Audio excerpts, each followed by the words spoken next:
Mm-mm-mm-mm. So what are we? This is going live to what group? This goes live to my private group. Okay. Then I share it later on to YouTube. Okay. Yeah, I done had some people come on here cutting up. So I gotta censor y'all before I air it to them. No, I'm just fucking. I'm kidding.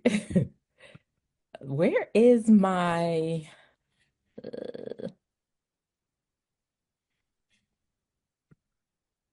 and we are live, so I'm always on here talking about all kind of stuff before I actually start I getting think into that's what, it. and I think that's what's throwing me off because I don't see people.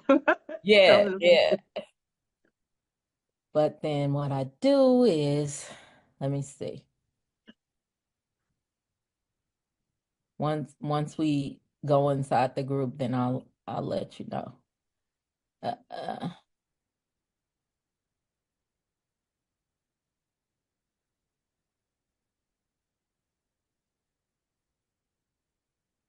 all right, y'all, here we come.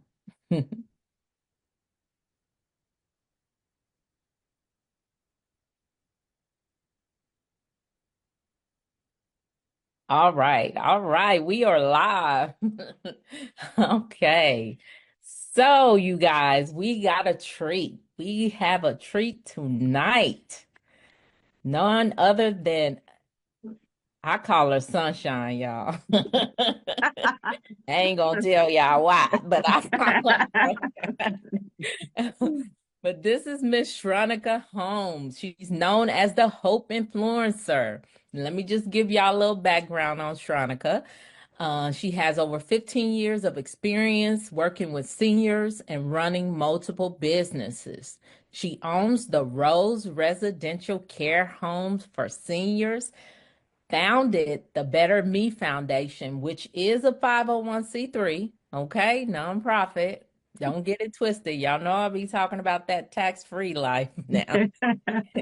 And she created what everybody keeps DMing me about, the work series.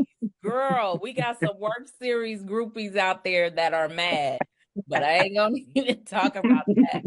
But it's a traveling workshop for aspiring group home owners. If you guys don't know what it is, her mission is to help seniors age in place, support aged out foster youth with housing and life skills, and foster intergenerational connections. She holds a bachelor's from Texas College and an MBA from Prairie View A&M. She educated, honey. Sunshine educated. She serves on multiple advisory boards, including the advisory board of the Group Home Queen. No, and the Texas College Social Work Advisory Board. She also serves on the Tyler Metro Chamber of Commerce. I keep saying I gotta move to Tyler, girl. Um, she is We'll also an keep you busy. author. Not, I know. Of Don't Put Me in a Nursing Home, which is a free caregiver resource guide with a passion for giving others hope. That's why we call her the Hope Influencer. She aims to expand her group home business and become a global leader in intergenerational housing.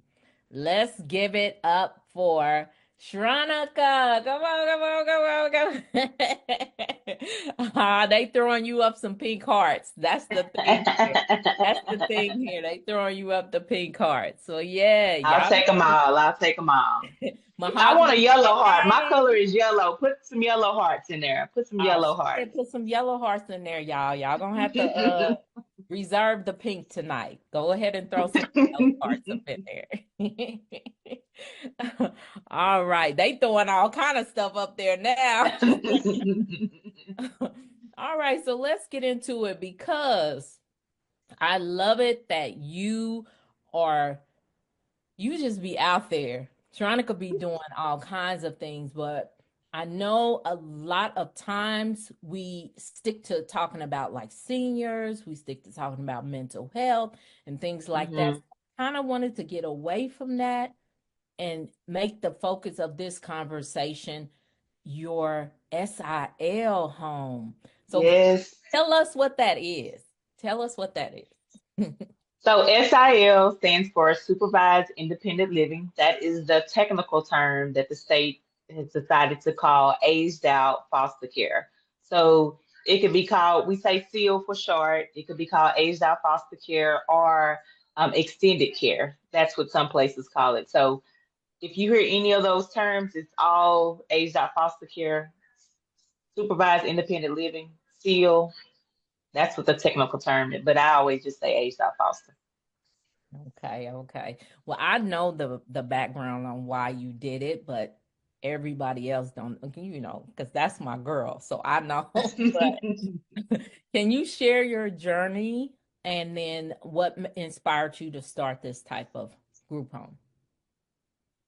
So I'm going to start with the story. Okay. So when I was 17, everybody knows that they get a yearbook. We used to call it like a senior yearbook slam book where you put in like what you want to be when you grow up, your goals and stuff like that. And so I remember writing down when I was 17 in my yearbook that I wanted to own a ranch for boys and girls that parents did not want them. Now I wrote this when I was 17, and I wrote that because I was once in foster care. So that was the inspiration behind me writing that at that time. Now fast forward years later, my career, which I was working with seniors at the time, I was a geriatric social worker. And so that's how I kind of got into the senior business. And then I, once I got, that up and running, I decided to pursue my passion, which was doing something in the foster care area. And so once I found out about what supervised independent living was, I said, yeah, I think that's a good fit for me. It's something I'm very passionate about. I actually thought that I would do that first before I did seniors. So I always tell people my profession took me to working with seniors, and my passion has taken me to working with youth that have aged out of foster care. So, and that all stems from my history, my past childhood um, of being in foster care. Awesome. Look. Another example of what you guys turning your passion Mhm. into your purpose into profit, basically. Mhm. Mhm. So yeah, somebody said y'all gonna have us crying here. That's why Look, they call me the hope influencer because I give people right. hope. If I can do it, you can do it. Yeah, they're like so inspirational. Now they're throwing up the yellow hearts for you. So yes, Oh, just a great story, just to take something from your past and to turn it into something to help other people. And I'm so big on that. And so I know with that, just like things that I go through, people want to know. So what are the challenges of running this type of home? How do you overcome them? So what are you having to deal with that's a really big challenge? so I think the challenge with this age group, so with aged out foster, you serve between the ages of 18 and 21. And we all know we've all been that age group, 18 to 21, or we have kids that are in between that age group. So I always tell people it's just like you're raising your own kids. At 18, you don't know how to be an adult yet. But not only are the challenges with trying to help them be adults, but they have the mental trauma that comes along with it, the abuse. So that's like one of the biggest challenges is trying to navigate um, the trauma that they've like gone through on top of trying to help them be adults. So what we like to do is like, well, what I like to say is um, they can stay there until they're 21. So we want to help them graduate into life because even though you still don't have your stuff together at 21, I want them to be able to at least have some type of good foundation whenever they graduate into life. And that can look like several different things, but the biggest challenge is the trauma that comes along with it. Like this is not physically daunting, but it is mentally exhausting sometimes because you're having to build trust with grown people. I service boys, so I am. dealing with a trauma with men, and we all know with trauma with men, that could be carried down. You know, I always say that men are a lot of the root causes for women, and if I could just help them be a good man to a woman, then that could avoid one woman having issues with a man. I don't want them to have issues with mine. None of the ones that come through my door. Yeah, that's powerful right there, because Yeah, that is the truth. I feel yeah. a man, and people look at me crazy, but a man sets the tone in his household. Hmm. I feel like Hmm. that. And so, Hmm. yeah, if you can change one man, it can Hmm. affect a whole generation of people. Hmm. Hmm. Yeah, Hmm. so that's very, very powerful. Let me see if there's any someone said, how do you get that trust back? So I So think it just comes from to with this group. I think it's just all about um, showing them that you can be consistent and that you know how to give grace. So one big word that I use with them is grace.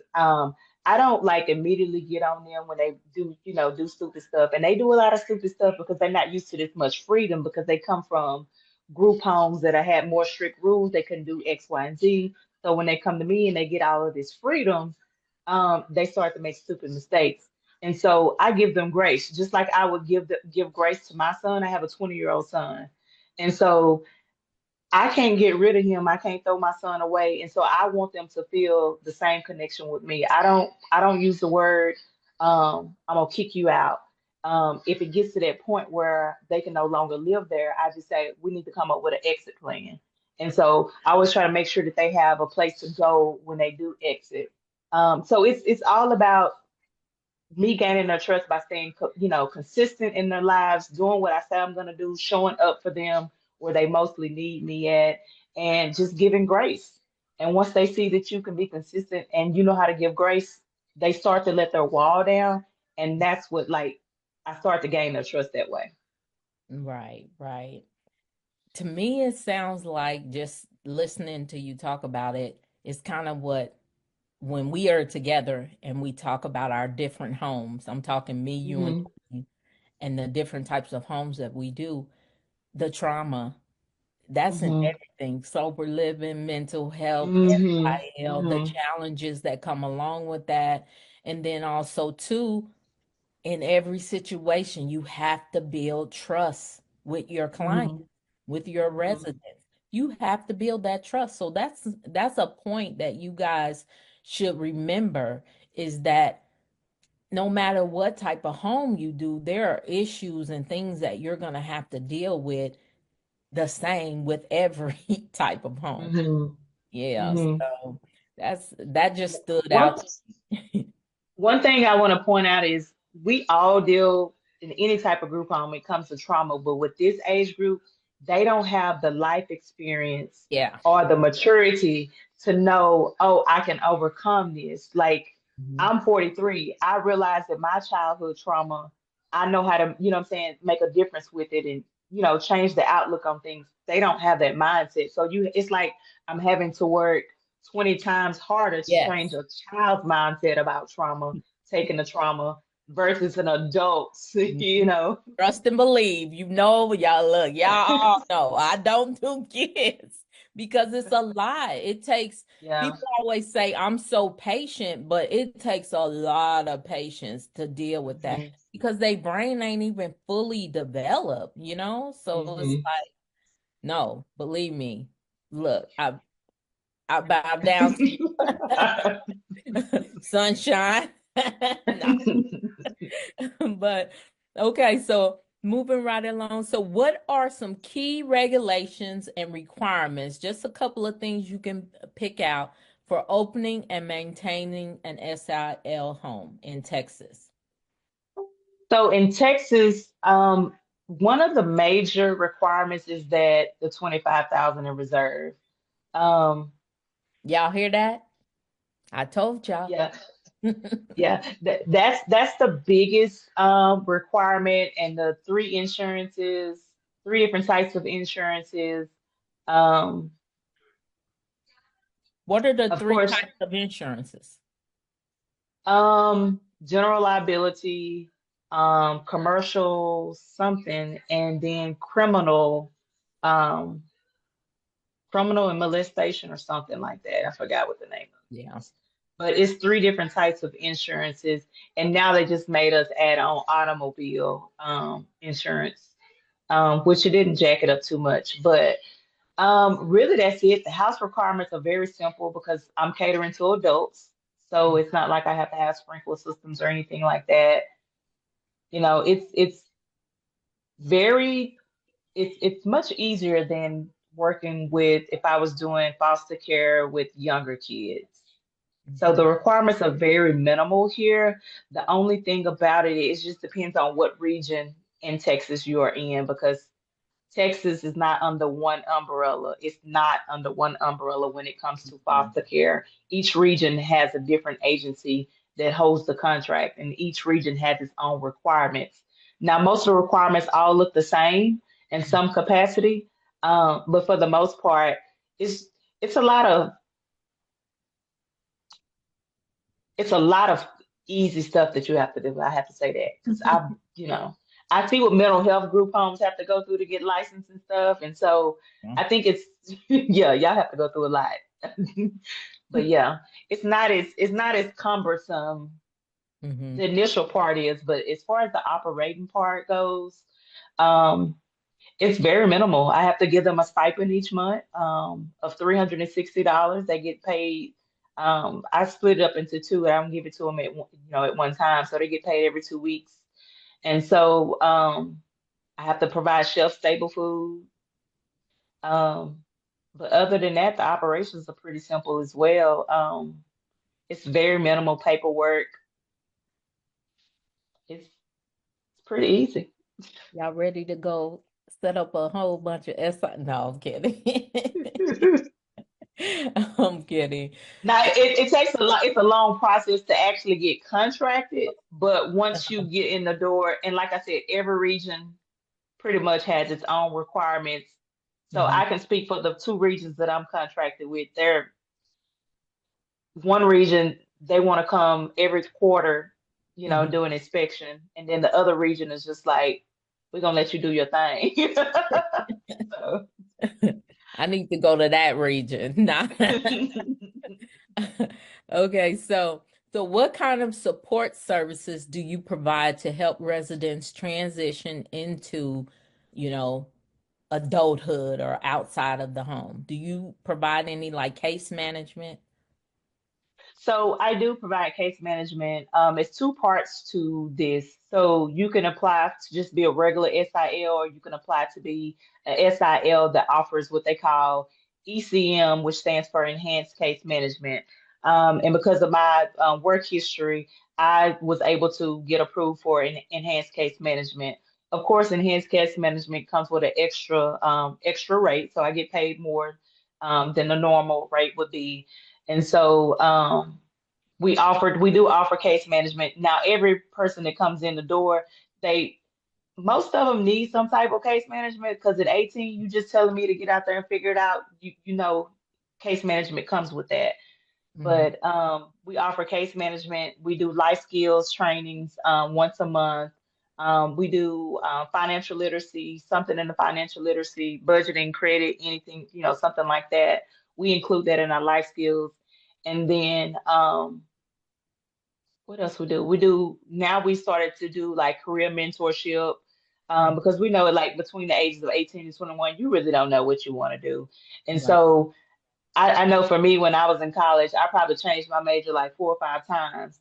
And so the career mentorship came in because, like, one moment they want to be a barber, then next minute they want to be a welder. Well, let's find somebody in these areas and you spend some time with them, and then you see if that's really what you want to do before you go down a rabbit hole, and then you spend all this time in barber college, and then you be like, oh, well, I don't want to be a barber anymore. Now you done spent time and money, because you only can stay here until you're 21. So by the time you turn 21, I really want you to kind of at least nail it down to something that you like to do. So Right. yeah. Let's see. Okay, so Couple of things. Someone says, is it hard to find clients because they have been in care for 18 years and now they are 18 and want their freedom versus continue in care for another 3, 4 years? So that's a good question. So yes and no. So with the word being supervised independent living, and that's how they're introduced to it. Hmm. If they're introduced to it without the explanation, because the explanation is normally coming from their case manager, and so they're not gonna explain, oh well, it's not really supervised. So with the ones that it does not get explained to, it is hard because they were just like, I just want to be out of care, I don't want to have anything to do with you anymore. Or they may decide, oh, I want to go to college instead, because they have SIL campuses, like colleges that have this program actually on campuses. And so if they age out of foster care in Texas, they get 4 years of college for free. And so a lot of them take that route, and because they just want to be out of the system, just want to be done. And so no, because then you get the group who's just like, well, I don't have a choice. I don't have nothing else to do. I don't have any family to go back to, you know. And then you have some that get out of care, and in Texas, they have 1 year to what they call a trial independent stage. They give a year to like try out life on their own. And so a lot of times that's what I get. They come back at like The 19, tires. like, oh, well, it's too hard out here. Like I just got a guy that came in from the shelter like two Mhm. weeks ago. He had been trying to figure it out on his own. He was like, hey, I'm tired of this. It's gonna get cold. Like he was in a shelter. Yeah. Just imagine being 19, 20 in a shelter, and then because they didn't want to come to, they just want to be done. And so, and he was just like, when he came in the second one, he was like, this is nothing like I thought it was going to be, because it's no supervision. Nobody is living there with them. I don't have to deal with any type of staff. So I'm not worried about if somebody's going to show up. I just have a part-time person. That's it. Well, look, to you little Miss Marie Smarty Pants talking about, do you need a house manager? She's one of my house managers. She Oh, don't need okay. a house manager. No, right now I'm the house manager, the not the accountant anymore. I'm marketing, I'm everything, HR. Yeah. See? No. They don't need 24/7 supervision. And this is not a group that you want to provide 24/7 supervision to, only because they've Right. been in that environment for so long, to where they want to be done with that. So when they come into a SIL, they're like, oh, is anybody going to be here with us? I'm like, mm-mm. Are you gonna be here every day? Probably not. But I have a part-time case manager. She does 17 hours a week. And so, yeah, because I've had a couple of guys say, if you get a house manager, somebody move in, I'm moving out. They Wow. don't, they just 'Cause don't, they they don't just want to don't want be to be, micromanaged. yeah. And I don't want to micromanage them. So, Right. hey, Yeah. Okay. And next question. Are you contracted through Department of Children's Services under extension of foster care program? so yes, I am. So you do have to be licensed, certified, and you going back to the requirements, you do have to do a couple of trainings, but it's nothing major. Um, but yeah, like I said, every region has its own process and contract. So I'm contracted with my home region, which is the region that I'm in, and then I'm contracted right now with my neighboring region, only because that's DFW area that I'm contracted with, which is Region 3. They send me guys from Dallas area, so that means I can. So the more regions that you are contracted with, the more people that you can bring in. But that means you have to do like 8 different contracts, 8 different applications. And So you I'm and just, they are sending them from hundreds of miles away, right? hmm hmm so they get a choice. So once they fill out an application, they say, the youth says, like, they pick the top 3 places that they want to go. Um, they'll pick that they may have Dallas, Houston, Austin, or wherever. Mhm. So excuse me. So, and then, I'm in Tyler, Texas, so they may put Tyler, Texas on the thing.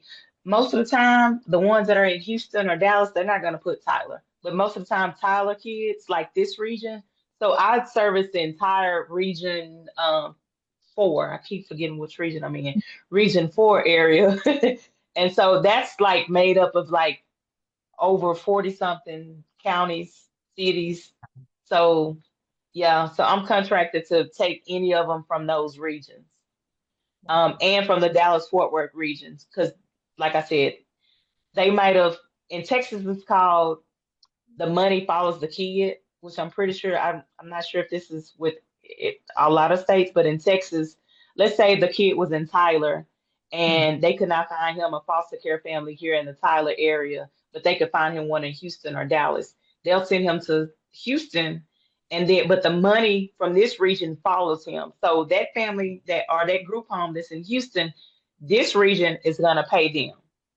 Mm. And so they age out, they want to come back to Tyler. Now that money comes back into our region, which is why Texas has decided to divide up their contract. Because up until a year and a half ago, we were all up under the state's umbrella. Now where it's like the state has said, hey, we're going to divide up the contract by regions. And if you want to apply to be the contract holders, like I can apply to be the contract holder, if I wanted to. And so we have an agency here, they apply to be the contract holder, and that's who I'm contracted with, and they're contracted with the state. Hopefully that makes sense. Mm-hmm. It makes a lot of sense. It sounds like I want to be a contract holder. No. Go for it, girl. Go. They gotta be Oh, paying, they yeah. gotta be getting paid some good money, whoever these contract holders are, because I've seen some of these GROs in Texas, which is for the younger kids, what they get paid, and I'm like, Lord, but it comes with a lot of, yeah. A So I'm like, lot. if they paying them that, then how much you getting paid? Right. Yeah, that's what I'm saying. Nah. We need to work on that. No. Sylviana said, "Hey, Miss Shronica." Hey, Sylvie. Once their time is up, is there housing for their next step? Or are they just out on their own? So they're pretty much out on their own. Like in my region, they can apply when they turn 20 for a housing voucher. And so hopefully by the time they turn 21, they'll have that voucher. So it's like Section 8. Y'all know what Section 8 is, like where you get the cheap rent. And so they do qualify to get that. Once they turn 20, they can start putting in the application and get on the wait list. And so by the time they turn 21, and sometimes they don't even want to do that. I'm like, y'all need to apply for that, but they Yeah. don't. Some of them just. I haven't had anybody that has turned 21 and had to leave. My first 21-year-old what happened in March, and Hmm. so more than likely he will still be there at my house, Hmm. because I don't have to house. Um, it's two parts of my organization, so I have the state side and then I have the nonprofit side. And so once they turn 21, additional months if they want to take, but they have to rent. And so I give them 6 additional months after they turn 21, and they pay $500 a month for 6 months. That gives them rental history. That Yeah. gives them the habit of having to pay rent, and then Hmm. it gives them a reference. And so I document that. And so hopefully when he turns 21, and to be honest with you, I only keep 250 of it, and that goes into the nonprofit side. And then once they, this will be my first time doing this because, like I said, he turns 21 next month, and he is going to stay there for 6 additional months. Then I'm just gonna save the other half, and so once they move out, that's what we're gonna use the money to like furnish wherever he's going. Nice. Nice. Good idea. Yeah. I'm like, But that's a they don't know that I'm saving the money because if they knew Oh that I yeah, was you saving the don't tell money, yeah, them. You don't tell them that. That's like our kids. They'll come back trying to yeah, do one dabble in it. mm-hmm, mm-hmm. Okay, such a needed demographic. Unfortunately, in my line of work, I see so many that have aged out and end up on the streets. Yeah. Hmm. Things, prostitution, things like that. Wow. So my next question is, what are some funding sources available for SIL and how do you ensure financial sustainability? Why y'all asking this? Because this woman is the financial sustainability queen. No, go ahead. Go ahead. So your first part of the question was, What are some funding sources for okay. available to SILs?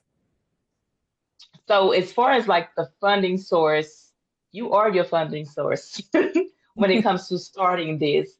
The state is not going to give you any money to open up this, so it's basically your money that you're going to have to use to start this. And then what was the second part? And how do you ensure financial sustainability? Okay, so this type of group home is a nonprofit. So I've been able to apply for grants. Most grants, I wasn't able to apply for the grants until I was at least 1 year in because most grant applications want you to have at least 1 year of operational expenses. So now that I've reached that benchmark, last year I was successful in getting acquiring two grants. I got probably about $30,000 in donations alone. A large part of that came from a company that donated at least $18,000 of that 30, and the remaining came from just like general donations and fundraising. I try to use the money, the reimbursement, because we don't call it a payment, we call it a Right. reimbursement because the state, if you say payment, then you can add them a late on a late fee Mhm. if they're late. Reimbursement means, oh, we're just reimbursing you from, from that youth staying with you, because then they don't have to deal with a late fee. And they ain't, well, they was never on time in the beginning, now they're on time. But I try to use the state reimbursement to at least cover all the overhead expenses and payroll because considered the executive director, so I'm put on payroll. So I Mhm. get a check every 2 weeks, just like everybody else, that direct deposit as the executive director. And so that's how I was able to like put myself on like payroll. And so and with the donations and stuff like that, a lot of with the donations, I was able to like we got the whole back end of the house remodeled. We was able to add on a bathroom and a laundry room and a Hmm. whole office therapy room, and so I was able to use a large part of the donations for that. But in this nonprofit world, you are having to fundraise, look for grants, and rely for the reimbursement. Yes. Good question, though. Good question, you guys. Keep them coming. But this is from me. So, what advice? Because y'all know we're always trying to give you guys good information, good advice. What advice would you give to someone looking to start an SIL home in Texas? So the first thing, um, make sure that this is what you really want to do. A lot of times people get into, they see money first, and Mhm. with this type of group home, you can't see it as profit because if you don't have the passion to deal with um, this group of people, then you're gonna quit. Like, because I'm a person that chooses to like. I tell people I choose peace over profit. Um, this is going to disturb your peace a lot in the very beginning because it's very, like I said, mentally exhausting, and it's not a lot of money compared to, the senior side of my business. Um, but because I'm passionate about what I do, that's what holds me there. And so this is not something that you want to do just because you see somebody else doing it. So if you cannot lead with passion with this type of group home, then don't do it. That's my first piece of advice. The second piece is check and see um, if there is even a need for this in your area because in Texas, a lot of people don't even know what a SIL is in Texas. Even the people who work for the state don't even, a lot of them don't even know what a SIL is. They don't even know that, oh, it's a such thing as aged out foster. And so, but it's very quietly done. And so because of that, like I know in Houston region, they have a lot of them up there. And so if you like I'm helping somebody, he has like 11 beds, and I'm just like, he started doing this process before he even brought me in, and he is just really thinking, oh, these beds are gonna be filled because it's a new house. I'm like, they do not care that it's a new house. Right. They don't want to be put somewhere that reminds them of a facility. 11 beds, that's 11 boys that you're gonna have in a house living together. That's gonna be a lot of chaos. But he one of those people like, oh no, it's gonna work. I said, okay, okay. So just know what the need is, and then like the people, like I'm telling people now, find out what the need of it, the need is in your area. Like in my area, it's a big need in really in all areas for LGBTQ age that are foster care. This age group is they're all about pronouns. And Hmm. so they're all about like gender identity. And so if you get a boy that's transitioning to a girl, what kind of SIL is he gonna go to? He, Right. she. So if you have a home that's specific to LGBTQ in an environment where they are comfortable and everybody is using the same verbiage, the same pronouns, they're relatable. And that's what I'm trying to get people to understand. Like, and it's different types of seals that you can cater to and niche down to that will make you marketable. Because if you come into this just say, oh, I'm just gonna do girls, I'm just gonna do boys, Hmm. and so is everybody else doing girls and boys. You got to think of something else, something to set Yeah, you apart. Yeah. yeah. Yep. How many individuals are able to be in a house? So it's really up to you in the square footage. Like I serve six, and honestly, with this group, I would say six is a good number. Um, the girls SIL that we have here in my same area, they have four, and all four girls have their own private rooms. With me, I have no private rooms with my boys.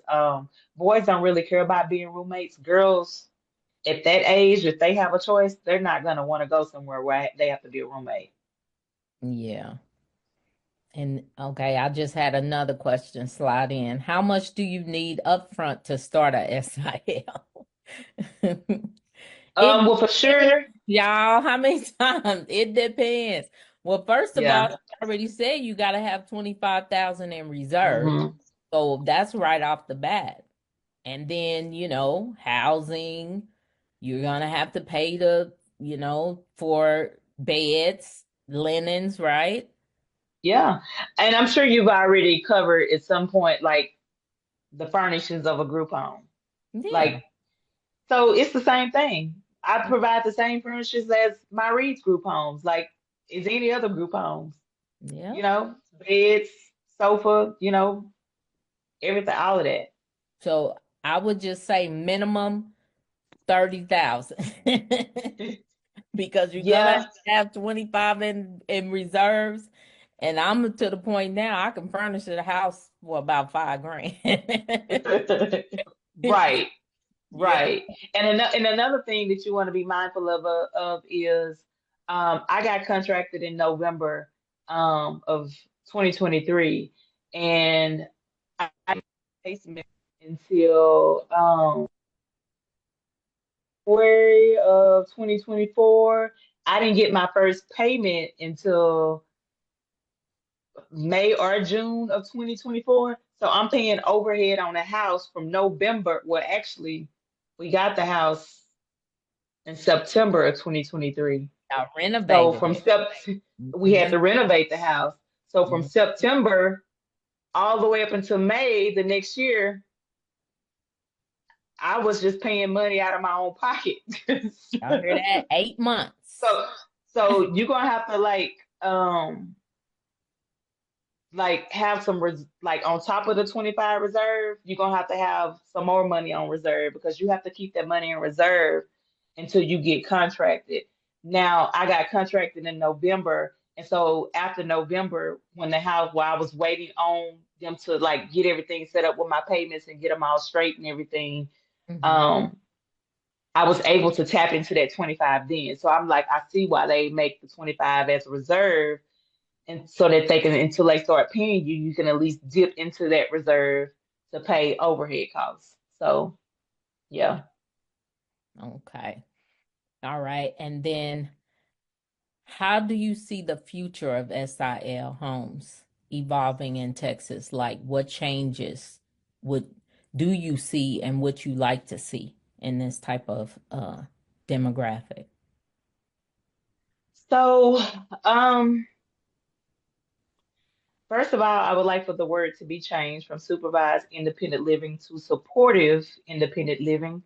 Um just so that more of them can like at that age they see a word supervised and like Yeah. So I think it would help a lot of our youth um, get help that sooner than Hmm. later.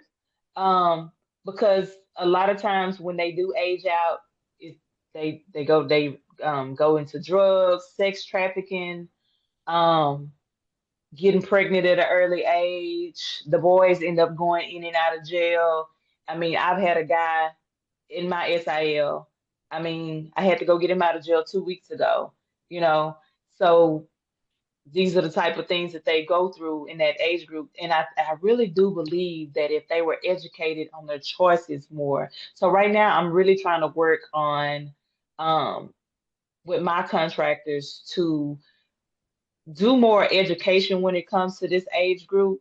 Hmm. Um and then like set up more tours. So now we're trying to get them at 16 to introduce them to what a SIL is, Hmm. just so that they can, because a lot of times if they don't know about it, when they're 18 and they're like, you start to get nervous, like you start to get like and get anxiety.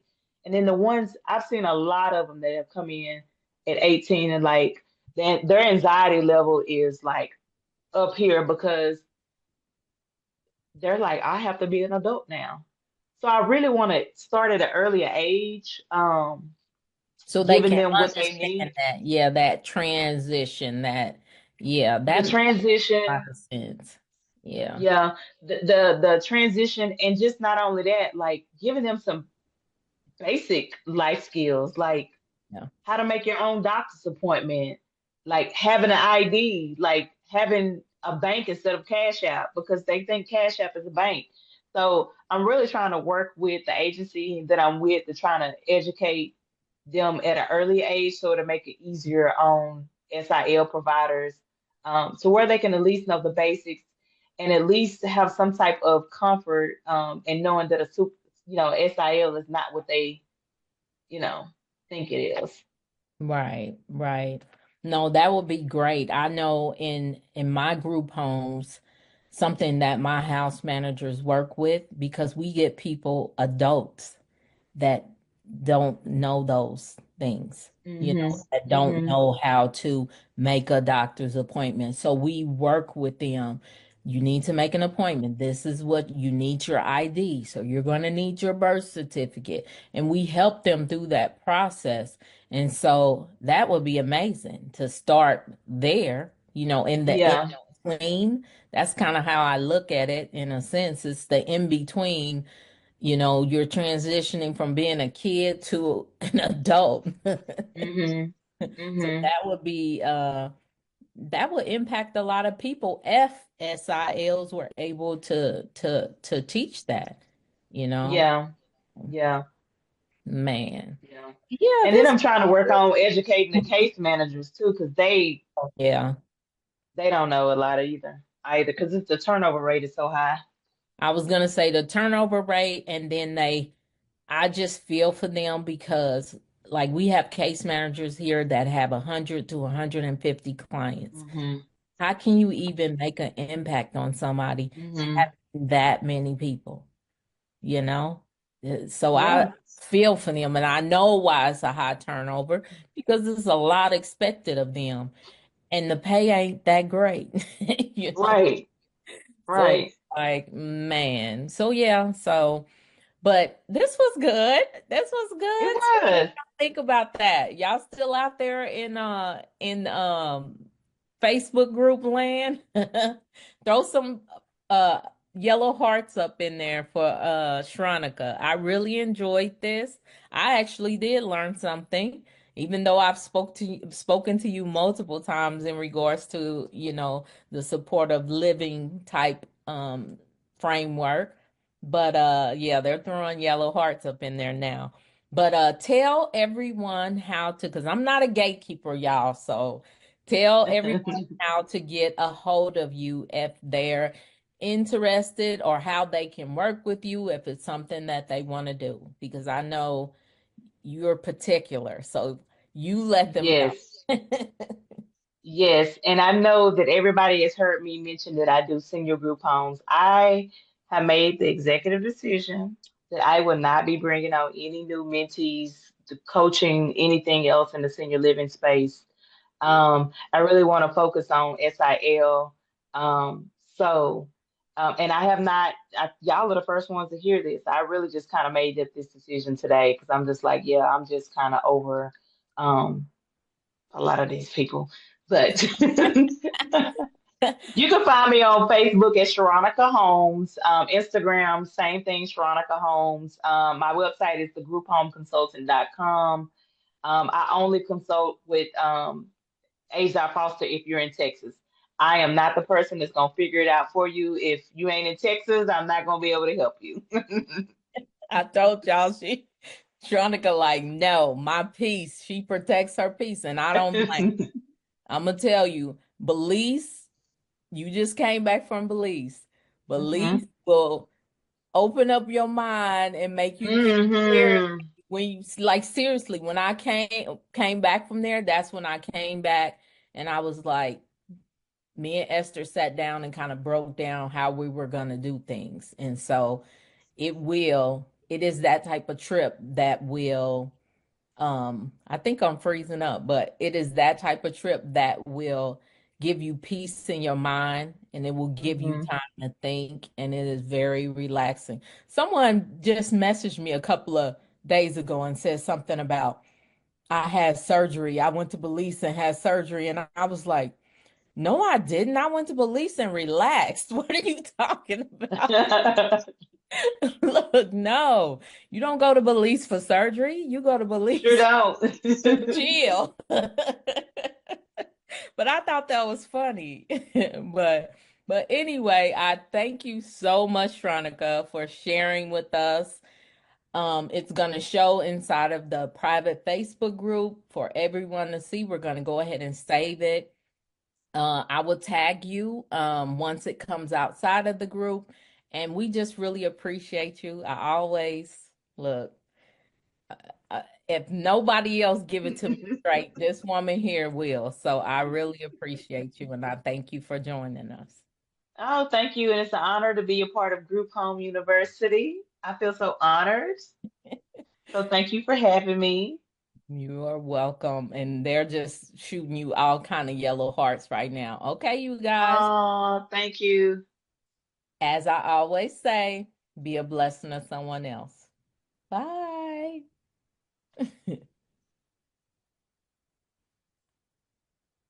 All right, lady. That was good. Yes. Now Quick and let me easy. pop it in here. You said what?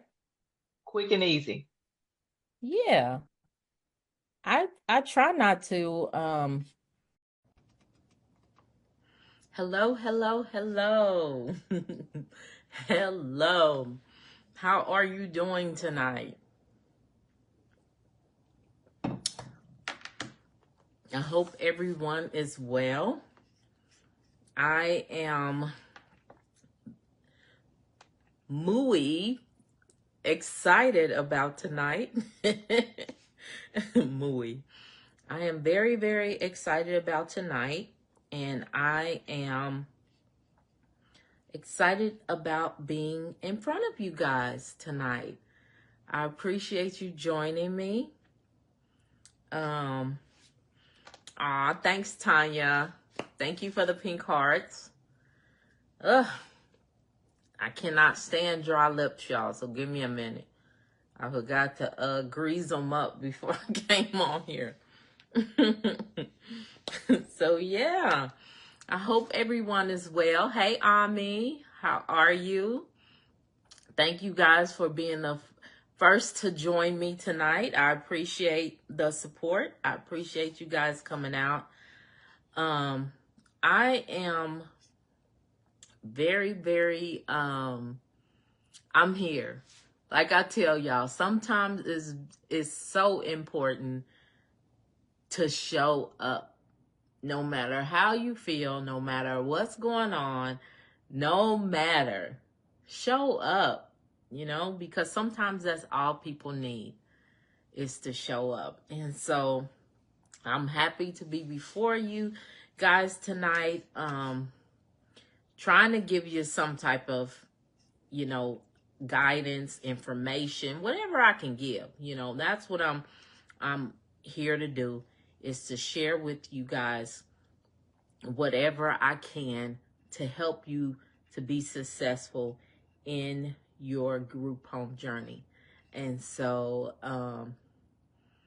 it warms my heart when people show up. So not just me showing up for you guys, but it makes me feel like what I'm saying is not in vain, because others show up for me. And so I just want y'all to know from the beginning of the video, I don't want to thank you at the end. I want you to know that I appreciate it. I do. So anyway, so how's everybody doing? How's everybody doing? How's everything going? We got some praise reports to report. Tanya's in here. Got a contract on a location moving forward, which is what the ultimate goal is to keep moving in this journey. And so I got some great text messages, some great DMs in regards to how people are continuing to move forward. And so a lot of times when I come on here, I'm coming on here from a place of, sorry, I got a piece of hard candy in my mouth that I don't want to let go of. But when I come on here, most times I'm kind of talking on subjects, maybe current events, something trending in the news right now. Could be from conversations, because y'all know I do consultations, 1 hour consultations on Tuesdays and Wednesdays. I do that for 4 hours a day. So I normally am booked, and I do about 8 calls with different people in different situations every week. It's kind of just to keep, really to help people that may not be able to afford to work with me in my mentorship program, but also to strategize, because I'm going to tell y'all, more than half of the people, or I would say about half and half. Half are new, never had a group home, and half are people that have group homes or that are in the process. Right now, there's a lot of people out that are that hire consultants, and the consultant ended up not getting them there. Some of them are people that I have people that are starting the journey over because they started and something didn't work out, and so now they're starting over. I have a few people lately that are like that. And then I have people that have an actual up and running group home, and they're like struggling, or they're not struggling as far as like struggling on what to do, struggling on how to handle it. So let me ask before I keep talking, can you guys hear me? Can everybody hear me okay? Can someone put some pink hearts in the chat or give me a thumbs up or just say I can hear you?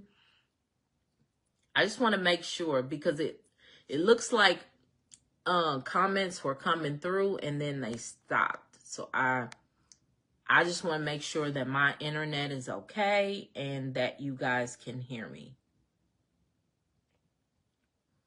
Okay, awesome. So thank you, Tanya. Thank you, Diane. Thank you, Ami. I appreciate you guys. Okay, so I would say the people that have group homes, it's more of I need help. I need to get organized. I have a young lady. She just wants to do my mentorship so she can learn how to run her home, making great. And that's the thing. It's not about money, you guys. It's not about money.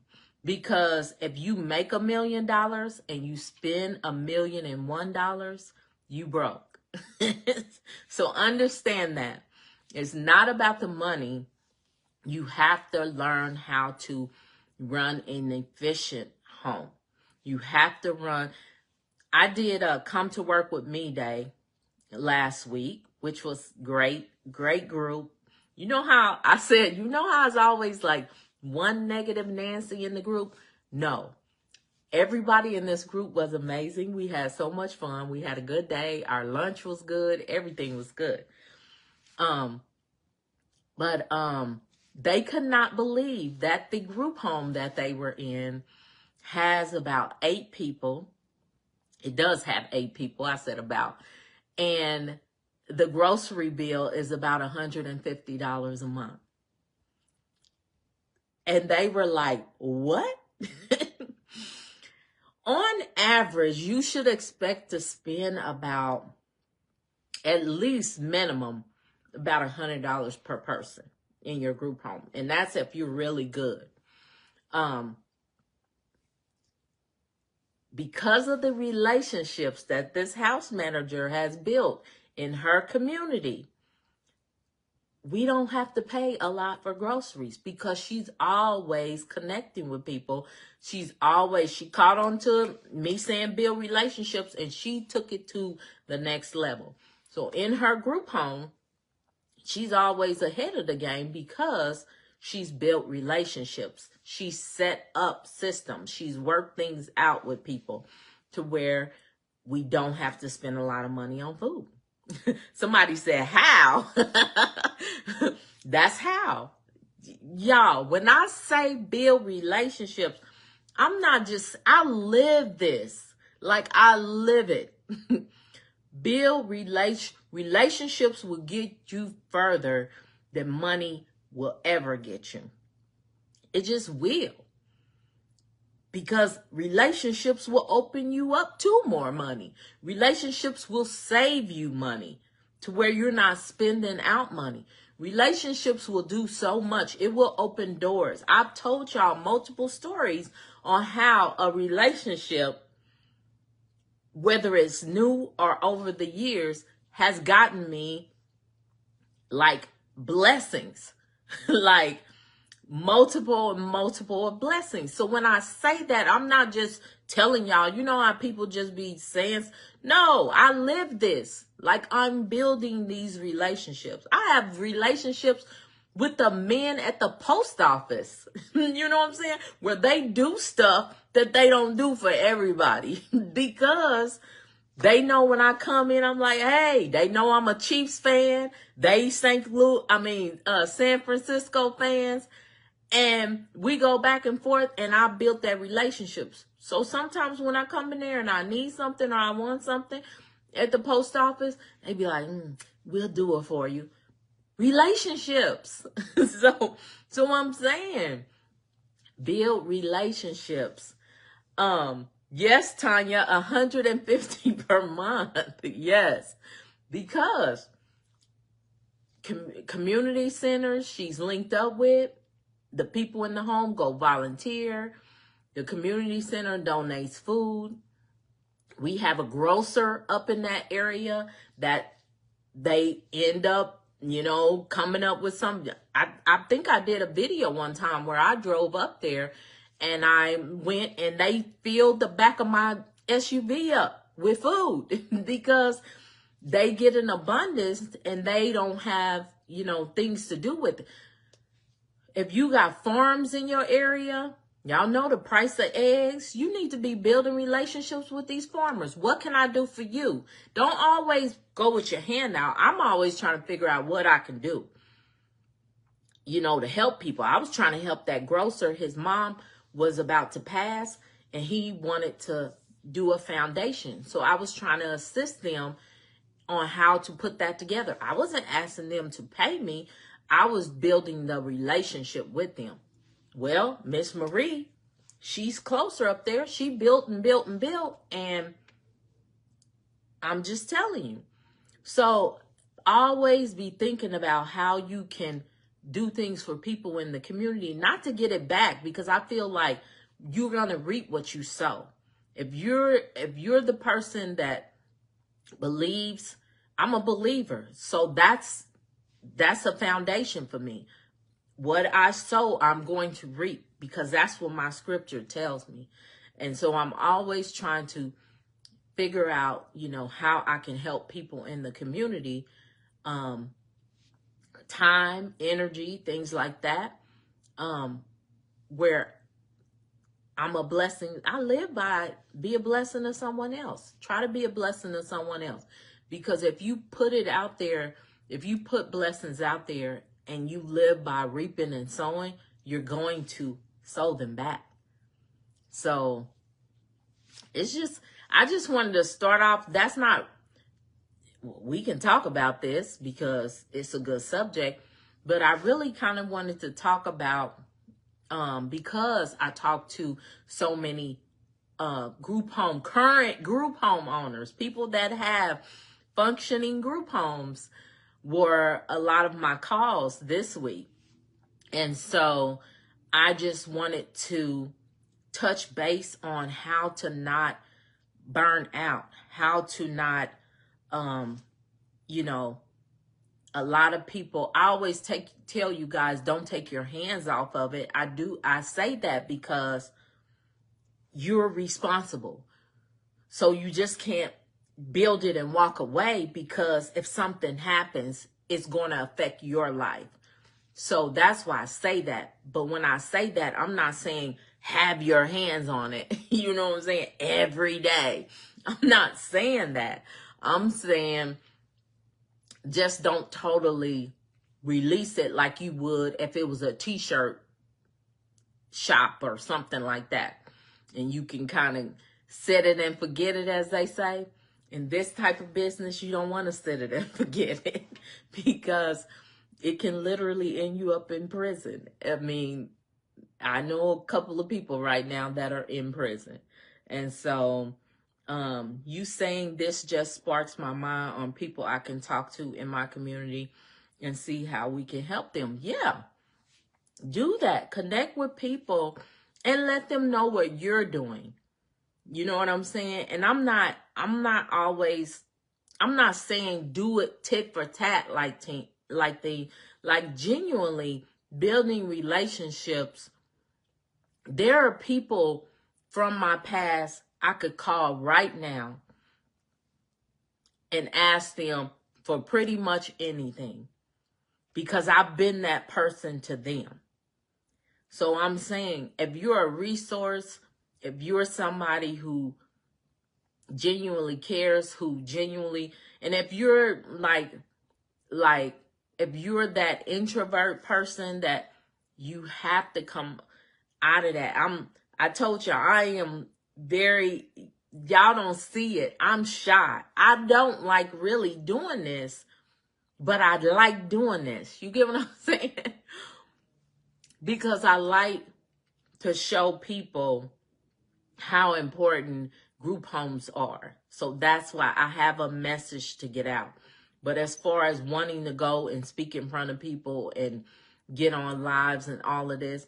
Like, literally, I'm that person. I could sit in my room for months and read books and watch little funny videos and do little strategic stuff for people here, because I plan out stuff for my kids and my grandkids. I'm that person. I don't need a lot of, being out there. And I'm uncomfortable when I do it, but I know I have to do it to continue to build relationships. You know why? Because Tanya needs me to have a relationship with somebody so I can help her. Diane needs me to have a relationship with somebody so I can help her. These are the type of, Ami needs me to have a relationship with somebody so I can help. And so that's why I continue to put myself out there, because I'm trying to be a blessing to somebody else. So,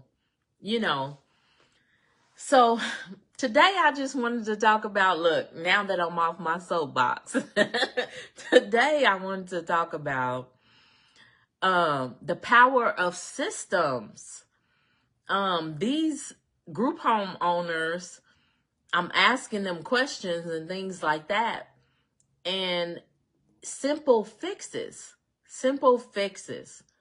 I had one lady, she making decent money, and she just came across me. She hasn't seen like videos. Y'all know I've been doing videos for years. I think I've been on YouTube like 11 years. And so I just told her, I'm like, you're making the money. Why are you still managing your house? She's like, I don't know. Like, hire a manager. You know what I'm saying? If you making the money, then hire the manager. Now, if you're not making a profit and you're not making money, then maybe you can't do that right now. But if you're at the point where you're making money, you're making decent money, stop taking a couple of trips, or whatever you're doing to spend money. Don't buy another car. People do that around the end of the year, which is dumb. They go out and buy these luxury cars so they can write them off. Find another way to get a tax write-off. But I'm just saying, try something different. Take that money and hire somebody so you're not stressed out. So these are the type of things that I'm going over tonight. Simple things that you can do to automate your group home for more freedom. Because y'all can't see my sign over my head. Because freedom is so important to me. And I'm willing to take a lesser salary within my business so I can hire somebody at a higher salary that's going to manage all of that wants to do it. Because I feel like I've did my time and I don't want to get burnt out.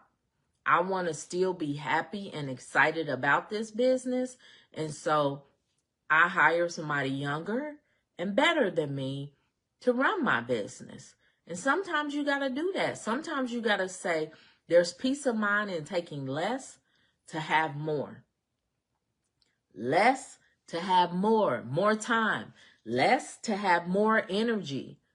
Less to have more relationships. You know what I'm saying? There's other things you can be doing in your business than working in your business. So just think about that. Thanks, Diane. Diane said you're great at it. Well, thank you. It still don't mean I feel comfortable. But, so I just want to show you guys how to reduce stress, save time, and allow you to step away, from the daily operations, but still have a profitable, compliant group home that runs smoothly. And so when people come inside of my group homes, I kid you not, I always get the comment, wow, your homes are so like mellow, because I've created the environment of peace in my group homes. That's not just me. That is my employees buying into that, my employees getting the clients to buy into that. So we get clients and they'll be like, oh, this is the worst client. They'll come to our home, they'll acclimate into our home, and then because the tone is already set, they have no what do you call it? They have no choice but to acclimate, or they have to leave. And I have people that honestly that come to my group home and they leave. And you know, they'll say it for nobody here, everybody here is black, you know, or because I have quite a few black people that work for me. Not to say I planned it, but that's how it happened. And so for whatever reason, they leave. The right people stay. And I'm not going to say a lot leave, but what I'm saying is if they're not supposed to be there and if they're not going to acclimate into that piece, then they got to go. And there's plenty of group homes that like chaos. I'm not one of them. And so, yeah, so that's what I want you guys to know, because automation equals freedom. Automation equals freedom. I know it may not look like it now, but the more you get into automating your home, and I'm not saying like you can't just leave your clients there, automation, you know what I'm saying? You can't do that. But I'm trying to see if I can see the comments. Sorry, y'all. But you can, there we go. But you can automate some of your systems so you don't have to struggle. So you don't have to, burn out. And so the biggest lie in a group home, in ownership of a group home, is I have to do everything myself or it won't be done right. That is the biggest lie. That's a big lie in a lot of businesses. If you're that owner, if you're that, business owner that feels like, oh, it's not going to get done right, then you need to open up your mind, because I'm going to tell you, y'all know LaToya is my chief operations officer, and I'm going to tell you, if I had to choose between me and her, I'm choosing LaToya every time. Because that girl is amazing. And God blessed me with her. God blessed me with her. And I thank him. Look, I thank him whenever I can for her, because she can do things better than me. You hire people that you give them a nice salary, and they can do things better than you. And that's okay. That's okay. You know what I'm saying? I never professed to be the most perfect person. And don't nobody be trying to steal her, because she ain't going nowhere. Look, but I've never professed to be like this perfect person, this wonderful, I found a niche and people received me in it. And it has worked out for me as, being affectionately known as the group home queen. But I got a whole team behind me that makes me look amazing. And I would choose LaToya over me any day because she's amazing. And so don't get that in your head that nobody can do it like you do it. Don't be so cocky and have an ego that nobody can do what you do, So Tanya says, will you give an example of a system you incorporate daily that lowers your stress? Yeah, I'm going to give some examples. Sorry, y'all, I'm running my mouth because I'm on one today. But yeah, because this is a good subject. And like I said, that the calls that I received, and I try not to get on here and like specifically tell people business, but I tell like general information. But it's because They feel like they can't take their hand off of it. It's their baby. A lot of people like to say that. It's my baby. And they're running themselves ragged. And so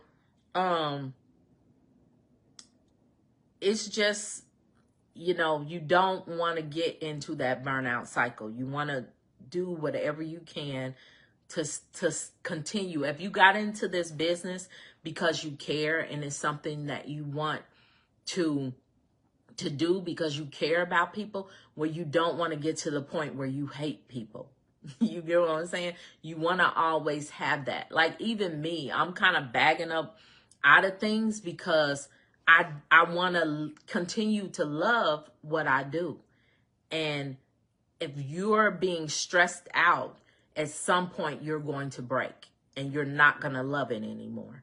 And that's with anything, So freedom comes from systems.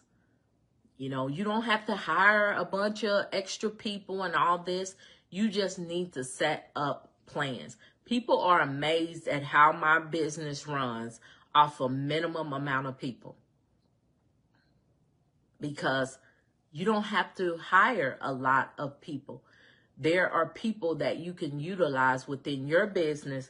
Don't burn them out. Don't get me wrong. Don't burn them out, because when LaToya be like, I'm going out the country. Okay, when you going? Let's get it scheduled. You got to give people space to decompress. You got to give, you know what I'm saying? LaToya takes a lot of vacations during the year. No, I ain't going to tell her business. But I'm saying, because I know her job is a lot.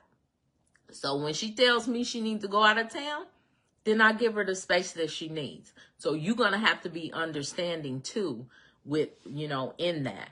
But this is the thing. There's a saying. The first point I'm going to touch on, I'm going to kind of give you like 4 points. I got notes, y'all. 4 points on things to think about as a system within your group home. And so there was an old saying that said, hire slow, fire fast. Remember that. Hire slow, fire fast. Okay? Real quick quote. Because it will protect your sanity. Take your time when you're hiring someone. Make sure they are the right fit for your business. If you need to do a couple of interviews, do those couple of interviews. Don't be so quick to hire people. Yes, don't be desperate. Don't be quick. Yes, I know you're going to need help. I've been in that position. But don't be so quick to hire, because sometimes when people tell you who they are, it's too late. And so you want to be sure when you hire someone to be around your clients. And so that is something that we, even, LaToya and her doing the interviews and everything, she will come back. Me and her will discuss it multiple times. She just called me today in regards to 3 young ladies that are up for hire. And we went over it again. I'm like, okay. I listen to her. I talk a little bit, because you have to be slow to hire. You want to make sure you're hiring the right person. And I'm not going to say that it's perfect every single time. But if you take that time to really vet that person before you bring them into your environment, your group home, around your clients, around other employees that they can contaminate, take your time. Hire the right person. Make sure you vetted them properly before you do that. Okay? Just don't be so quick. And hey, Mahogany. And so that's it. You gotta have, and then don't hold on to people. If you know somebody's toxic and you like, dang, I don't want to work this Friday and Saturday shift because that's what they was working. I would rather work the Fridays and Saturday shift than to keep a toxic person in your group home. Because like I said, contamination. I just watched the video where they took a strawberry that was rotten, put it next to a clean strawberry, and guess what happened? That good, clean, bright strawberry got rotten. Because if you put a contaminated person in your group homes, they're going to contaminate other people. And when I say contamination, y'all know what I'm saying, toxic. So be slow to hire, quick to fire. Get them out of there. That's the best thing to do. Stop hiring warm bodies. People be like, well, how do you hire such great people? Stop just hiring warm bodies. You need to make sure that person can think. Quit trying to get cheap labor. You need to make sure that person can think. Because one thing I do in my business, I empower people. Like, I want you to come up with ideas. I want you to think. I want you to give me input. I don't want just people showing up. No. You know what I'm saying? Because that doesn't make for a good business. To me. I always say to me. Other people may want some dumb people up in there. I don't want no dumb people. I don't hire dumb people. I have people with varied backgrounds, from warehouse work to people that are in college to people that, have went on and got their master's degree. I have had people that,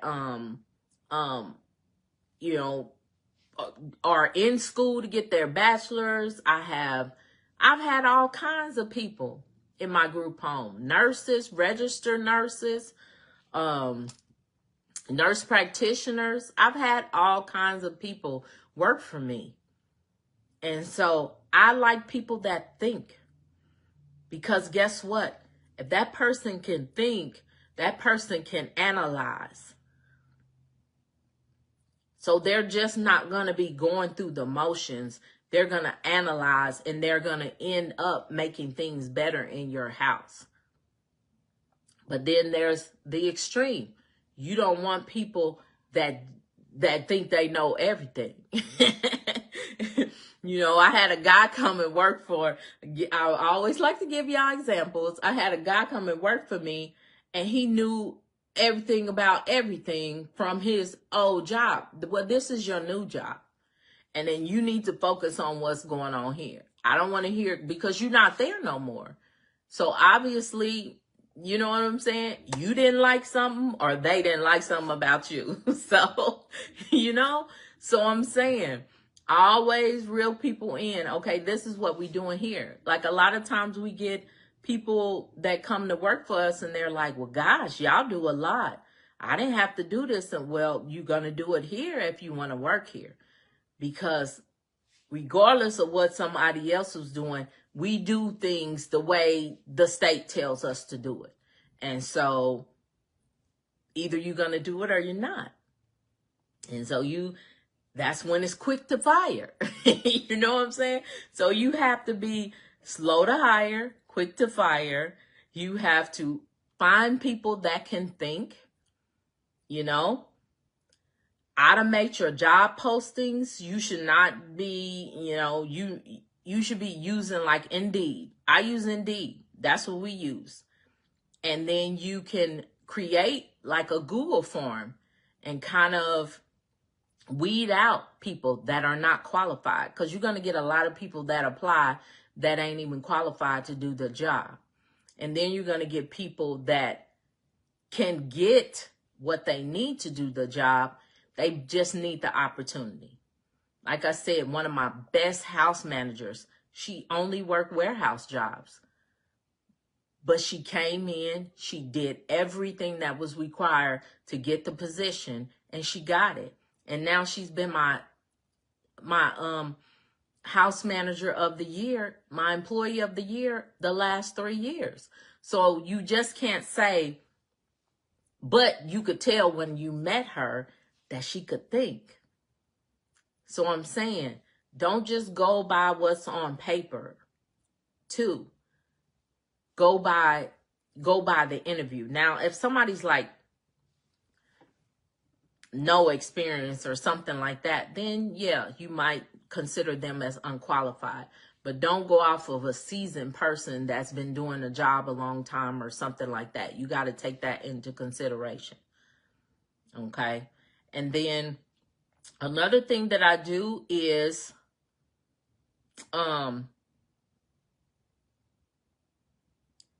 EMR, y'all. EMR. Electronic medical records. Okay? Let's get away from the paper. I said that before. Electronic medical records in the system can actually, the system we use, you can do a lot of things. It gives you alerts when people's credentials are expiring. That way you can let your employees know, hey, you need to get this taken care of. It can give you medication, what they call it, when you have like a something wrong with the medication, or maybe a medication isn't given, like a medication error. It can alert you of that. It can alert you of a lot of things. It's just how you set it up. But electronic medical records, to me, it's like you shouldn't even be doing paper these days. So that is a part of automation. Just do an EMR. Like I'm just telling people now. I said after the California fires, and me hearing stories of group homes that had boxes of papers in their garage, EMR, because they were old school. And so, no, automate that. Put it in, do it electronically so it can be in a cloud somewhere. Automate shift reports and daily checklists. You can automate that. I have checklists like nightly duties. They have a checklist on what they're supposed to do every night when they work nights. You know why? Because in a mental health group home, you cannot sleep at night. You're supposed to be woke. And so we have a whole checklist on what they can do. That's a system. So on Monday, you're supposed to do this, Tuesday, this, and we break it down by the day. Okay? Let me see. It also does digital signature, the EMR. So your people can be anywhere and they can get stuff done. They can finish their documentation at home. They can, you know what I'm saying? If that's what you allow. So there's a lot that comes in having the electronic medical record that is a system to assist you from not having to hunt people down and stuff like that. Okay. Keep the beds full is point number 3. Marketing and referral systems. I use a CMR in my business. I mean, a CRM. Sorry, I'm doing EMR. CRM. I use a CRM in my system to keep track of caseworkers and hospitals and contact information. I always tell you guys, we send out an email every Monday to let them know, hey, we don't have no beds, or hey, we got 1 bed, or whatever it is. You always need to have some type of system. Even if you can't afford a CMR, have like a regular email template that you use where you can send that out quick, make some adjustments to it, and send it out. We have email sequences. Then also too, like I said, when people give you referrals or when people contact, like I can go into the CRM and I can see who called about a bed, because we have people, random, just people wanting to come to our group home and check into our group home. I can see who called, what day they called, how long the conversation was. I can see I can see when we emailed out last, who opened the email. Yeah, I can see all of that. So I know when y'all don't be opening my email. No, I was just saying. But I'm saying it's good to know that sometimes, because you know who's opening, you know, what case managers, what social workers opening your email. You know, if you put something in there that they clicked it, you know all of that because you can see it in that CRM. And so that's a way to automate, you know, because maybe whoever clicks on it, you send them a special email and say, you know, this, hey, I got a Starbucks link to a free coffee.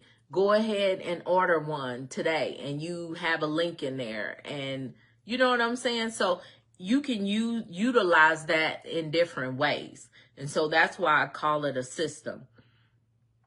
If you are someone that does social media, do your batch, you know, batch your content, batch your videos, get video. And I don't really, I don't like to video my clients. That's my personal preference.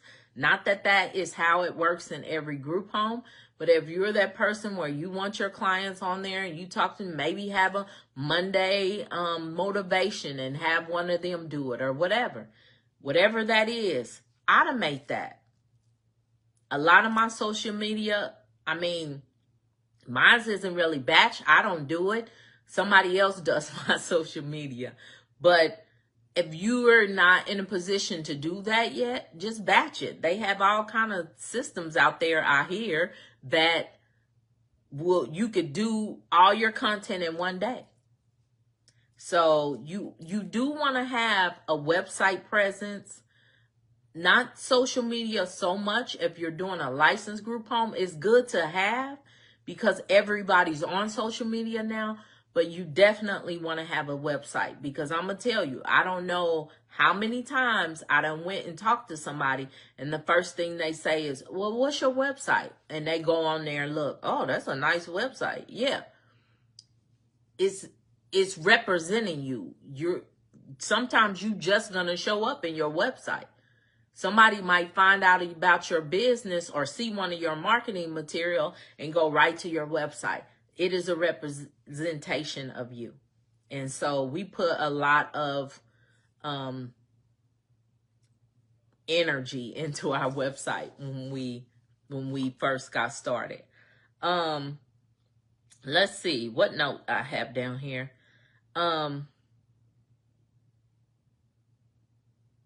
Number 4, I had to figure out where I was in my notes. I'm not the firefighter. I put that down. You know how people always say, oh, I had to put out fires. I'm not the firefighter in my business no more. Okay? So daily operations, create a chain of command. If you are the head of it or if you are the lead and you have employees, find someone to put a buffer in between. I totally believe in buffers. Like it could be an answering service where you tell people leave a message and I'll call you back within 2 hours. It could be, a virtual assistant. It could be, an employee. Latoya's my buffer. And then Latoya has buffers, the house managers. So it could be whatever you want it to be, but find some type of buffer within your business to where you're not getting all of it, like all the calls and all of that. So in my business, I have seriously ingrained in my employees hierarchy. You are supposed to go to this person goes to this person, and then I'm the last resort. You get what I'm saying? because you need a buffer in there. Regardless if you're the wife and you handle all the things, the majority of the things, then guess what? Your husband gonna be the buffer. If y'all need anything, you call him, and then he relays it to you, because you need something in between. You know how joints, if you're a joint and you have nothing in between, it hurts. It hurts and it will wear you down. So you need that cartilage in between. You need somebody to be your cartilage to take that stress off of you, to where you're not getting it all the time. You know, and I'm grateful for the buffers that God has blessed me with, because that's a system.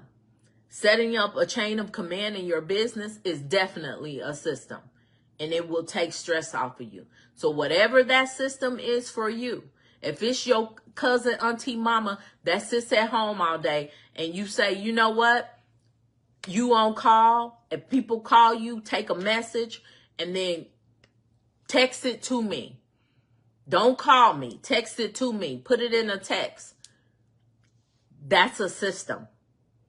Pay that little auntie $50, $100 a month, whatever, depending on where you at, and get that stress off of you, because you not always getting it all the time straight from the horse's mouth relieves stress. You guys would not believe it really does.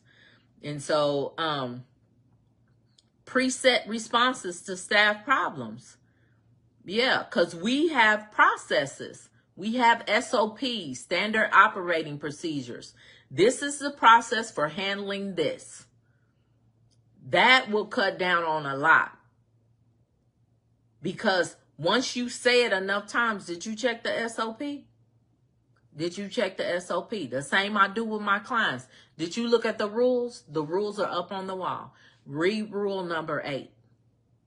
After you do it for so long, they gonna know what it is. It is what it is. You know what I'm saying? So set up those preset responses. Get you some SOPs. If y'all don't know what SOPs are, standard operating procedures. Like, a lot of stuff can be cut out. A lot of questions, a lot of calls, a lot of panicking by just doing standard operating procedures. Okay? Let's see. Automate staff scheduling and payroll. Have somebody else do it. You got other things to work. Once you get to a certain point, ADP does our payroll. The employees clock in, payroll goes in, you go in there, you approve it. Bam, there you go. Everybody get paid. So I'm saying, automate that. Anything that you can automate to take stress off of you, try to do it. Just try to do it. Implement a move-in system. You should already have what you need packed up, tied up. Pillow, top sheet, bottom sheet, comforter. If you in areas where you need a mattress pad, all of that. Bundle it up, tied up. Once somebody move, strip the bed, wash the sheets. There you go. Bam. You already got everything you need because you done already mashed it up. Once you wash it, dry it, take it out, fold it, prepare it for the next person. Little systems like this, you guys, just setting up little simple things in your business will take so much stress off of you. It will, because you'll already be in front of the game. Okay? If you're the only system your business runs on, your business is broken. Remember that. You don't have a business. If you are everything in your business, you don't have a business.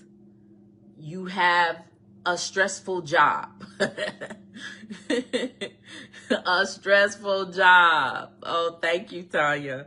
So yeah, so man, and it doesn't take a lot, you guys. It doesn't take a lot. You know, how do you get started? Like I said, just take one thing at a time. Just one thing. If your one thing is to say, you know what? I'm not going to be the first person to take a call. I'm going to hire my cousin who is now disabled and all she does is stay at home. I'm going to have her answer the calls and then she can decipher on it something she needs to call me about. That's a system that you just set up to take stress off of you. So start where you can today. Start implementing small things. Things that I gave y'all were not difficult. And that was the plan, to give you realistic things that you can set in place that are simple things, but you would not believe how much stress it will take off of you. And so just choose one and fix it. Choose one system, fix it, implement it. Okay? Set up a basic automation tool, whether it's Google Forms, whether it's setting up the EMR or doing like some type of email template. Set up what you can do and just start doing it. And then once, as you hire on your team or as you, move through the ranks, as you get your business set up or if you have your business set up, train your team to follow. There's things that I train my team on from the get-go. We do 6-6-12. You get one day of 6 hours, second day of 6 hours, third day you work the whole 12 hours while somebody's watching over you. That's it. 24 hours of training is what people get when they come to my business. By that time, you should have it. And if you don't, this might not be the place for you. And so, slow to hire, quick to fire. I'm just saying, these are simple things. Teach your team how to do it too. So when you're ready to step away, Latoya knows all these things. You know why? Because I knew when I stepped away that she would be the one there. So you can't keep everything to yourself. You can't keep the information to yourself and not share it with your team. Because if you're the only one that knows, you don't have a business. You playing. No, So do that and then step back and watch. People are going to do it the way you do it. Some people not going to do it the way you do it. Some people going to do it better than you. Everybody don't have to do it your way. And remember that. That is something you have to learn in business. Everybody's not going to do everything the way you do it. Some of these young people come into my group home and they blow my mind. I be like, oh, dang, I didn't even think about that. You know what I'm saying? So don't always think everybody got to do things exactly like you do it. As long as they're getting a job done and they're doing it correctly, they don't have to do things like you do it. Your goal is to manage your group home until you get to the point where somebody else is managing it. And then you just do oversight. That's the point that I'm at. That's the point that I'm thinking all of y'all want to be at. And so you have to manage your group home and not babysit people. You don't want to micromanage. You just want to make sure things are done decently in order and your clients are taken care of and nobody's getting hurt. As long as they getting it done, then let them do it their way. That's how you empower people, and that's how you get people to own their job. Okay? So Yeah. So that's what I wanted to share with you guys today. I hope y'all found value in that. Yes, Mahogany. She says small things lead to big change and less stress. Exactly. And that's what I am all about, y'all. I did not turn 51 looking like this with stress on me. No, just wait. But I'm saying it will make you more productive in your business or on your business by relieving that stress. It will make you go far. You can scale if you want to scale, or you can just chill, with 1 or 2 homes. It's fine. But don't live through unnecessary stress. You don't want to be in your group home feeling like you in an abusive relationship. you know? So yeah. Does anybody have any questions before I let y'all go? I just want to make sure. Does anybody have any questions? I don't really have any announcements. I'll be speaking in Houston the weekend of March 14th. So I think I speak on that Sunday, the 16th, at the Health Entrepreneur Tour. And then I will be leaving there and I will be headed to Atlanta the following day. And I'll be there a couple of days. But I'm not doing the 21, not the 21, but the 31-day accelerator in March. I think I'm going to hold off on doing it. I've had a few people contact me in regards to doing it. I think I'm going to hold off until April. Esther needs, she's doing a few things and she's vacationing and stuff like that. So I think I might hold off. I'm also going to hold off on the licensed professional. Y'all know I normally do that once a quarter too. I'll probably hold off until April to do that. And yeah, I'm just focused on the mentorship right now. If you guys don't know, we have the mentorship program that we have a 90-day mentorship, a 6-month mentorship, and a 1-year mentorship program right now. And so, what did you say? Can you explain the 6612? Oh, the 6612. I do 12-hour shifts within my business. And so what we do is we have someone come in when they train. They get 24 hours of training. We have them come the first day for 6 hours, and they work with the house manager for 6 hours. They watch the house manager, they go over, they have a whole checklist on what they have to train on. And then they come in the next day for 6 hours, and they train them that day. And then the third day, they come back, they work a whole shift. The house manager is there, but they are only there if they need help. So they basically run that house for 12 hours on their own with the house manager there to support them. Then that's it. That's all the training we give. After that, next shift, you're on your own, because we just feel like that's really all the training you need. And, in this business, it's paid training. And so I just don't want to waste a lot of time on people. Some people, y'all know, some people go to orientation and trainings just so they can get a paycheck and then they quit. I really haven't had a lot of that, but it does happen. So we do the 6 hour, 6 hour, 12 hour. And by that time, they've already checked off on everything and they should be good to go. And that's how we roll. So I hope I explained that well enough for you, Diane. Oh, you're welcome. You're welcome.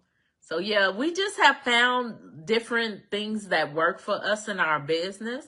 And we just, implement them, and we continue to build on them. And so that actually, we used to do 40 hours, but it was like, no, we're not doing that. You should have this in two shifts, but then we broke it down into 3. So you could kind of be with somebody 3 different days. Yeah. But that's pretty much it, you guys. This was nice. I hope, like I said, I hope you guys found value in that.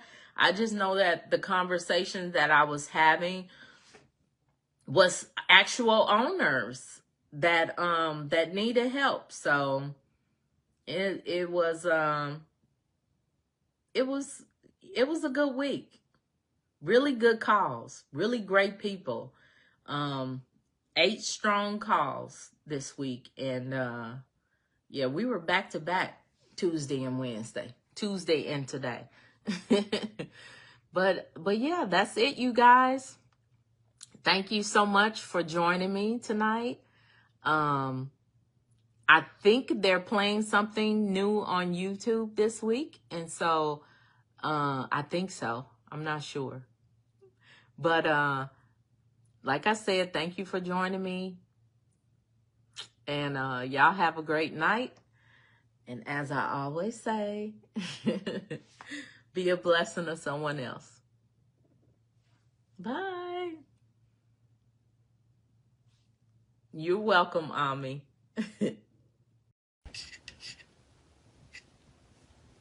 Hello, hello, hello. I believe I am on here. Hello, you guys. So nice to see you today. It is Wednesday. Y'all know I gotta say it. It's Wednesday. Yes. And I am here for community conversations. So, community conversations. So, conversation means dialogue. So, we need to talk, okay? We need to talk. I'm excited to be here tonight. I'm always excited to meet with you guys.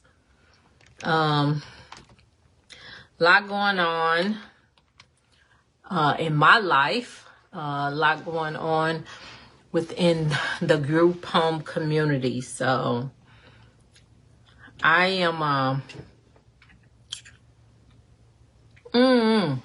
I didn't get any questions, so y'all know when I don't get no questions, I'm gonna talk about what I talk about. I'm just getting back in the house, y'all. Y'all know it's Arizona. I don't even know what the temperature is, but I'm gonna tell y'all, because it is hot. I am in Arizona, and right now it's saying it's 90 degrees. No, it's 92 degrees. It's 92 degrees here in Arizona. So all of y'all out there suffering from these freezes and snow, you wondering why I'm glistening right now, it's because I just came out of the 90-degree dry Arizona heat. And so, let me grab my trusty friend. There we go. So, y'all hear my fan? So, I'm just getting back from taking a tour of one of my mentees' homes. I'm so proud. Carlos and his mom, and their home is up and running. My people are doing the damn thing, okay? So whenever y'all get through, and that's what I kind of want to talk about tonight. Whenever y'all get through, people are out here really doing it. They really doing it. They're taking the information and they are executing. And so, for those of you who are out here and are sleeping on this, get it together. Get it together. And that's kind of what I want to talk about tonight, because it's time to stop starting and, thinking about it and doing the hokey pokey and turning yourself around. It is time to stop doing that.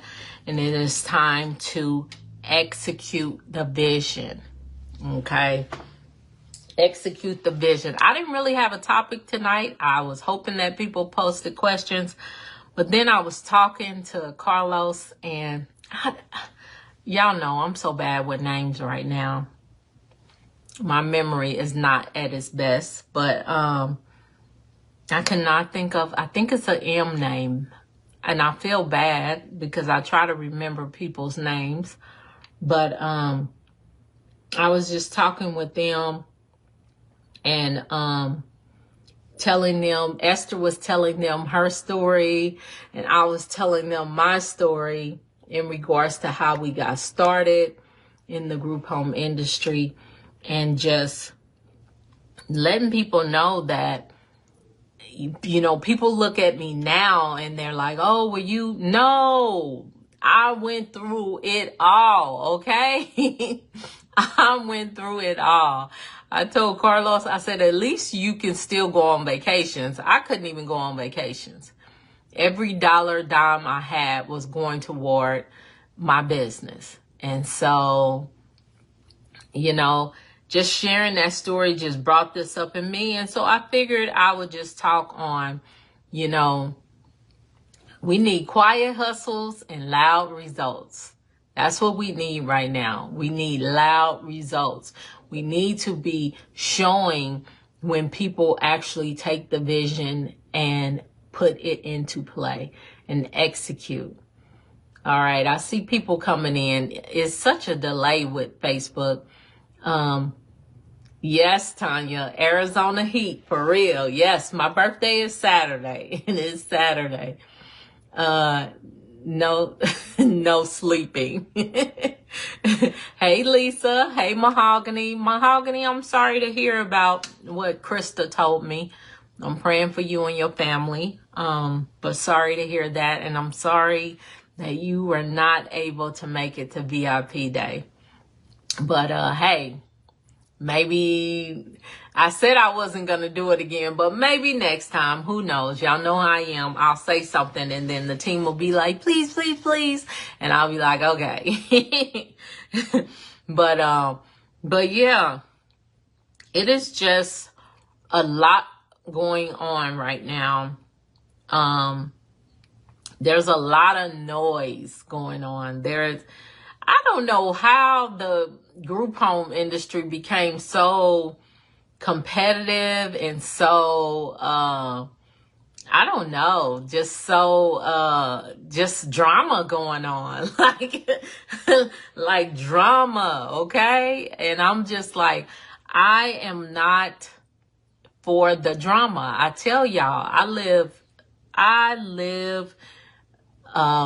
humble, I live modest, I live in the cut, out of the, you know what I mean? I don't want drama in my life. I don't want you guys to have drama in your life. And so there's just a lot of noise going on. There's a lot of noise, and I feel like the noise is slowing down the progress. We need more progress and less noise, okay? We need less drama. We need collaboration. That's what we need, collaboration. I am open and willing to collaborate with anybody in this industry as long as they're doing things right.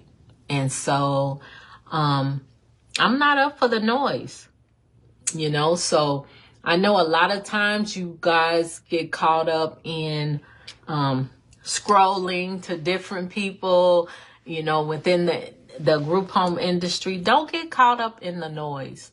There's too many voices out there right now that is causing confusion, causing procrastination, you know, comparison and things like that.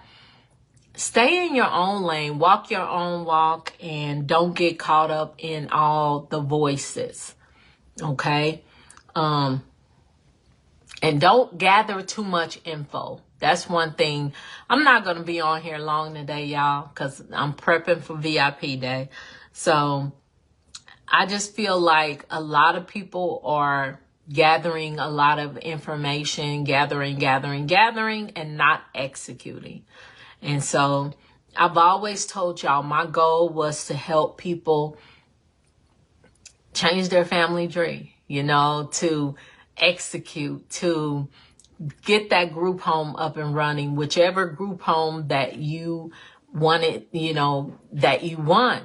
That has always been my goal. That has always been my focus, is to help get people there. In our tour of Carlos' home, we talked and told them about the affiliate program that I had. I created an affiliate program where I was allowing people to function under my license and be like a contractor, but they were basically the manager of their own home. And it was a really great idea, really awesome program, but people took advantage of it, I felt like, and people did not appreciate it. And so I had to stop doing it, because regardless of who's functioning, the license, the legalities and the license and all of that was on me. And so I was just, just reminiscing today, talking with Carlos and his mom, and just thinking about things, and just thinking about how much noise is going out there in this industry right now. And so I say, you don't need 10 more trainings, 10 more courses, or none of that. You need 10 focused days of tunnel vision to think about what you want to do, come up with a plan, and then execute on it. That's really what you need. That's what we're going to do tomorrow at VIP Day. We're going to sit down with those people that have signed up for VIP Day. We're going to come up with a plan, and we are going to press them to execute. It's one day, so I can't follow them through the whole process, but I can just tell them how important it is to execute, because there's a lot of people out here moving, or I should say talking, and not moving and executing. And so, let me read some comments. Mahogany said, do it again. I don't know, Mahogany. I don't know. I got a lot going on the rest of this year. So Tanya said, please do another VIP day. I don't know. maybe early next year or something like that. I'm not sure. It just depends on if something falls through, because I have something in May. I have something in June. I'm getting my daughter ready. Y'all know she's going off to college. And I have something in July. August, I'll be getting her all into college. September, I have something. October, I have something. So I'm not open again until November, I think.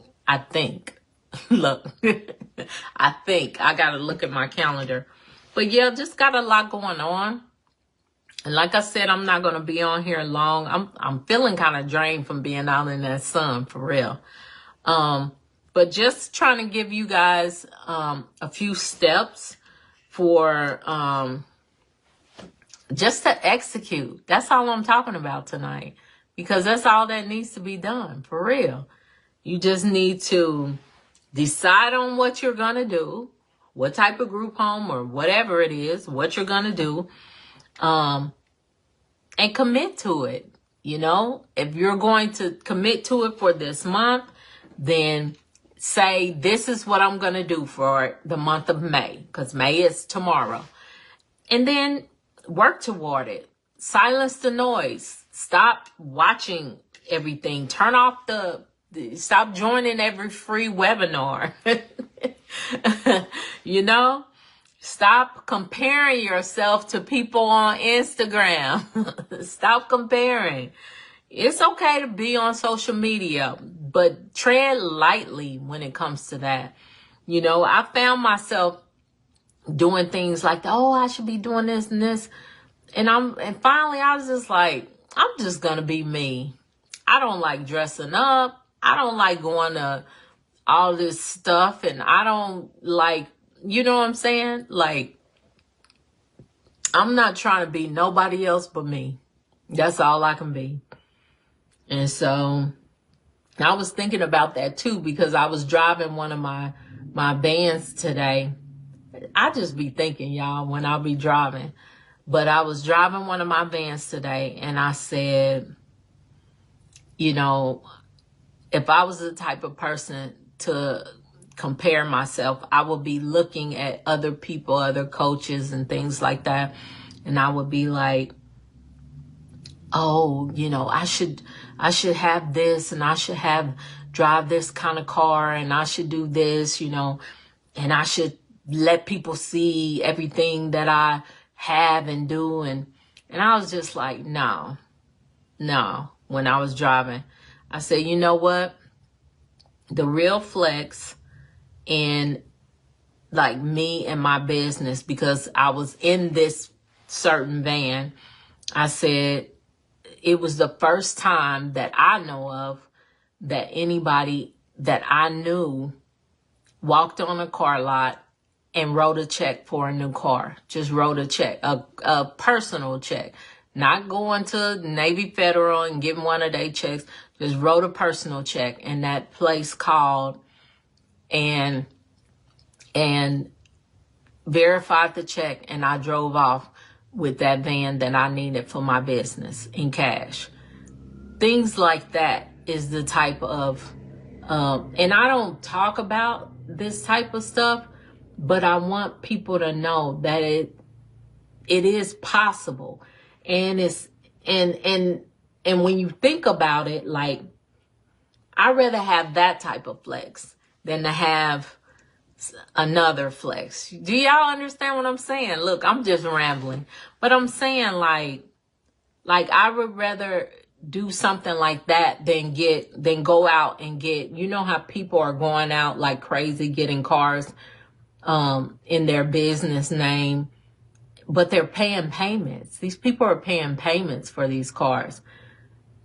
When you can go somewhere and buy what you want in cash and walk out with it and no strings attached, you know, or nothing, and it's yours. And then I did that in 2019. It's 2025 and I still have it and it's still running. You know what I'm saying? So stuff like that I be thinking about when I'm driving, or when I'm feeling a little like, you know how I'm saying, you be feeling a little down. I be feeling down sometimes. I'll be like, man, I'm doing all of this, and what thanks do I get? You know, I mean, I get caught up in myself sometimes too, y'all. I really do. I get caught up sometimes, and then I shake myself from the inside and I come out of it. But I'm just saying, so things like that is like, thank you, God. You know, thank you that I can do things like that. And I don't have to, you know, I know people say, spend other people's money, or it's smart to do other people's money.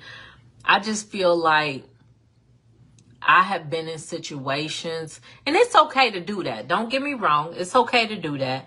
But I have been in situations to where, like, people that I know lost properties around COVID.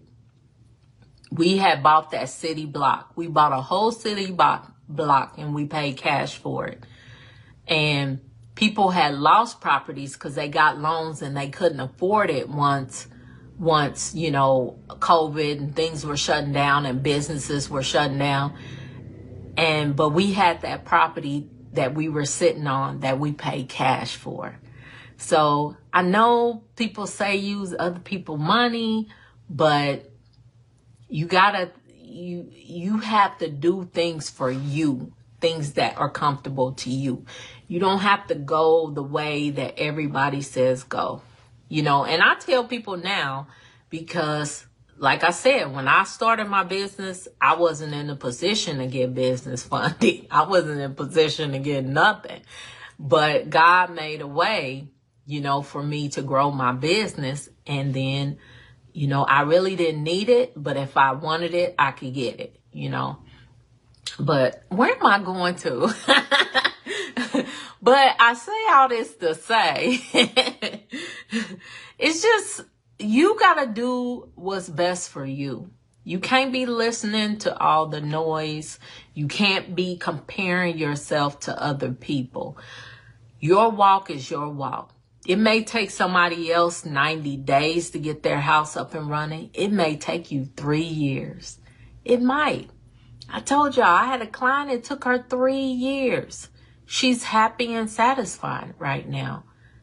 So her walk was her walk and yours is yours. So you just have to concentrate on that. You have to make sure, I got to look at my notes, y'all, because I'll be all over the place. But you got to make sure that you set a goal, set something as your target, and then you plan to work to get there, okay?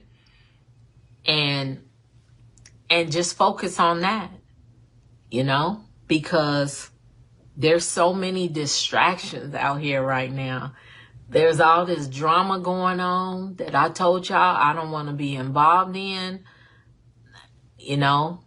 There's a lot of drama going on, a lot of back stuff going on that I don't want to know nothing about, because I don't want to be a part of it, So if you see me with somebody, or if you see me go somewhere and you see me do something, there's no ulterior motive. I am there because I'm there for whatever's going on there. I'm not there for no back nothing, okay? I ain't on nobody's side. Myrrie, I'm like I am in school. Back in school, I was not a part of any cliques. Y'all can ask the people in school. I could go hang with the nerds. I could hang with the cool people. I could hang with the sports people. I could hang with anybody, because I'm not about that life. I'm not about drama and excluding people and, we the mean girls and all of that. I ain't about all of that. I was taught to love people. Love people where they at. That's what my mom and dad taught me. So all this back stuff going on, Myrrie ain't a part of it. Just not. Okay? And so just understand, that's how you need to be. Quiet the noise. Quiet that noise, all this stuff going on, and focus on your goals. Focus on what you saying you want to do. Okay? Tanya said, I hung with anyone too. No cliques. That's what I'm saying. And I'm too old to be a part of cliques. I'm too old to be doing stuff like that.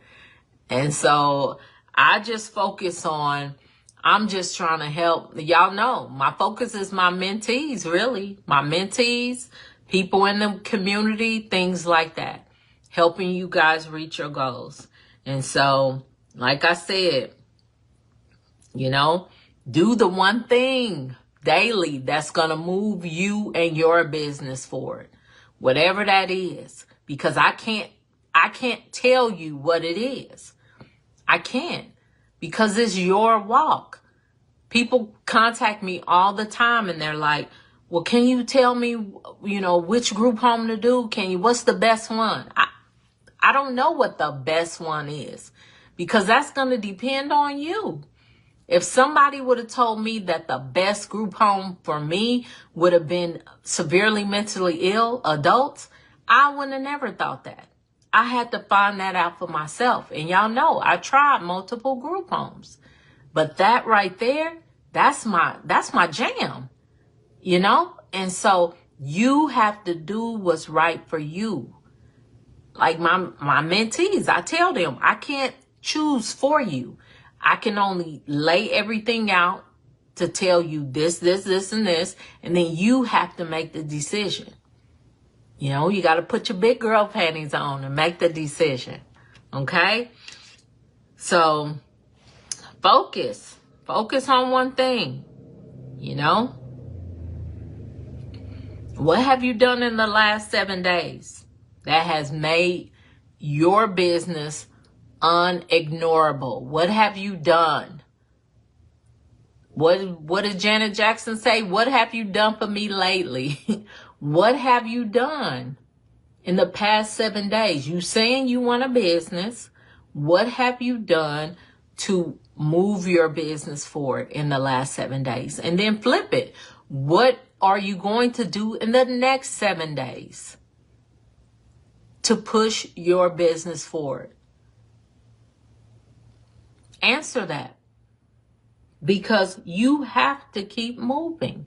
You have to keep moving. I have to keep moving. So close y'all ears to all this noise going on. I'm praying to God that some of y'all ain't hearing it, but I've just been hearing too much of it. Too much. And so close your eyes, close your ears, and just focus. Trust God. Have faith. Have faith. So set your goals and have faith so you can reach your goals. You know, because this is the thing about the group home industry. There's nothing magical. There's no secret. There's no, you know what I'm saying? There's no, I'm not the wizard, you know, behind the curtain making things happen. No. In this group home industry, it requires movement. It requires focus. It's going to require some time. It's going to require some money. It's going to require things, but it's no magic in it. You just have to do it. You know, you have to set a goal, squash the noise, keep away from the distractions, and keep moving so you can hit your target. And that's it. That is it. So yeah. And this is the thing. All this stuff, all this noise going on is cute.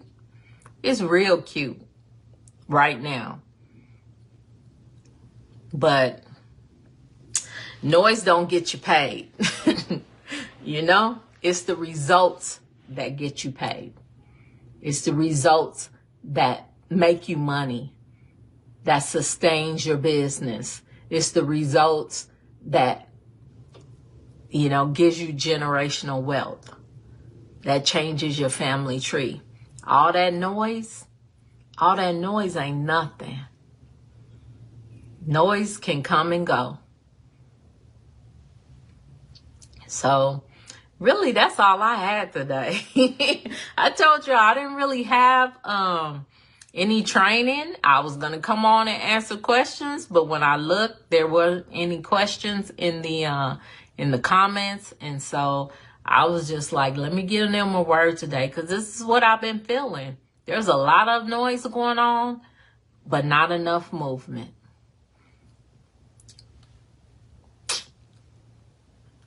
Any questions? Hey, Tanise. Hey, I just got back from Florida, you guys. A couple of days ago, took a tour of Tanise's beautiful, beautiful group home. I posted the video if you want to check it out, but very, very excited for her. Right now, it's a little bit of a hurry up and wait type situation, but that's what happens. And the thing is, she prepared for it. She prepared. And so I'm very, very proud of her. I am very, excited, because when I tell Tanise stuff, she does it. She is an executor. And that is excellent to me. And so that's the main thing. You can take 50 courses, you can take webinars, you can take, training, you can sign up for mentorship. But if you are not coachable and you don't execute, it's all a waste. It is. It's like faith without works is dead. Right? You can do all the things, but if you don't work, it's dead. So that's what I'm trying to tell you guys. Squash all that noise, buckle down, and just do the work. You got to do the work.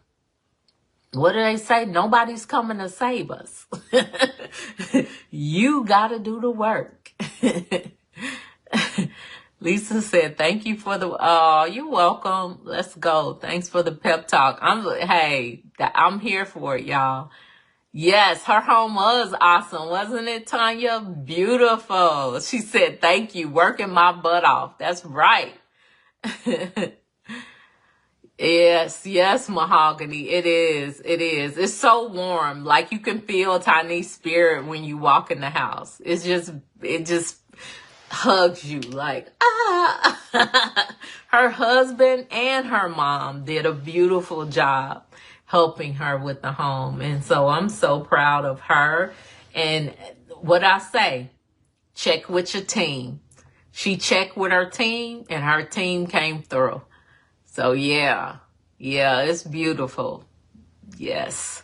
So I had a great time in Florida, met with Tanise. We did lunch, went to a retreat for the weekend, a woman's retreat, and just had a glorious time. And so I am back. I am VIP day tomorrow, and then most likely Vegas this weekend for my birthday. But yeah, so remember that word, you guys, because like I said, I'm not down with all that drama. I am not down with all the drama. I'm quiet in the noise. I mean, I don't know if y'all can tell, but I'm not on the social media as much as I was. I enjoy what I do with you guys, but all the other stuff that comes along with it, I'm just getting a little, look, I got this gray. That wisdom is telling me, bag up. But yeah, so I just try to live peaceably with all men. You know, that's scripture, what Romans 12:18. Live peaceably with all men. And so that's what I strive to do. I don't have time for all the noise and all the drama, because it will drain your energy. So yeah, so that's all I have for tonight, you guys. I appreciate you guys joining me. If you have questions, put them in the group, and then that way I can go over them. Queen did send me something, but I did not have time. She sent me a video and she asked me, could I break it down? So next week, I will probably be breaking down that video that she sent me. So we'll go over that. But if anybody else has any questions, make sure y'all put them in the chat. And I will see you guys next Wednesday. As I always say, be a blessing to someone else. Bye. Good night.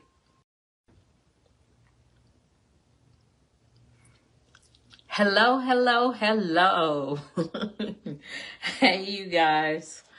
I hope you guys are having a fantastic Wednesday. I am. I'm just going to make sure my phone is off, so I don't have any interruptions. All right. So today is Wednesday. It's Wednesday. No, don't get me to singing. But today is Wednesday, Community Conversations. I am so blessed to come before you guys tonight, like for real, blessed. Because y'all know somebody didn't make it till today. You know, somebody didn't make it till today. I've seen a few of my Facebook friends that actually lost someone recently. And so I am blessed to be here before you guys today. Yes, so blessed, so excited, and just, you know, I'm not gonna say I'm feeling awesome today, but I will say that, you know, I'm always asking God to use me, you know, as his vessel in any way that he would like. And so tonight I am I'm just coming to encourage you guys, okay? Because no one placed any questions or anything within the group, and so tonight is going to be a word of encouragement for you guys. And I feel like I always tell you when I'm saying it to y'all, I'm saying it to myself. So today, I think we all might need a word of encouragement. Hey, Tanya. Hey, Tanya. Yes, because the times are a-changing. But, you know, God is good and God is still on the throne. And so I will not apologize for being a believer. I will not apologize for my faith. If you are someone that is within this group and this message or this training or whatever you want to call it falls upon your ears, just know it happened for a reason. And so don't disregard it. And so tonight I just want to, like I said, talk more about mindset. I have a few notes that I want to go over. I even went as far as to write down a few scriptures to encourage you guys and to encourage myself. And so tonight I'm just going to be talking about being anchored in your faith. Being anchored in your faith, because, you know, the storm is real right now. Yeah, it is. Things are going on with this, you know, the president and all the politics and all the tariffs and the price of items. I was talking to a friend earlier and I was telling them that I went to go get a dragon fruit, and they are $6 each right now. $6 each. And I like dragon fruit. But, you know, it is what it is. I thank God for blessing me to be able to, I won't complain over the prices because everything works together for our good. So just understand that. But I will thank God for having the means to be able to still eat my dragon fruit. And so, you know, it is what it is.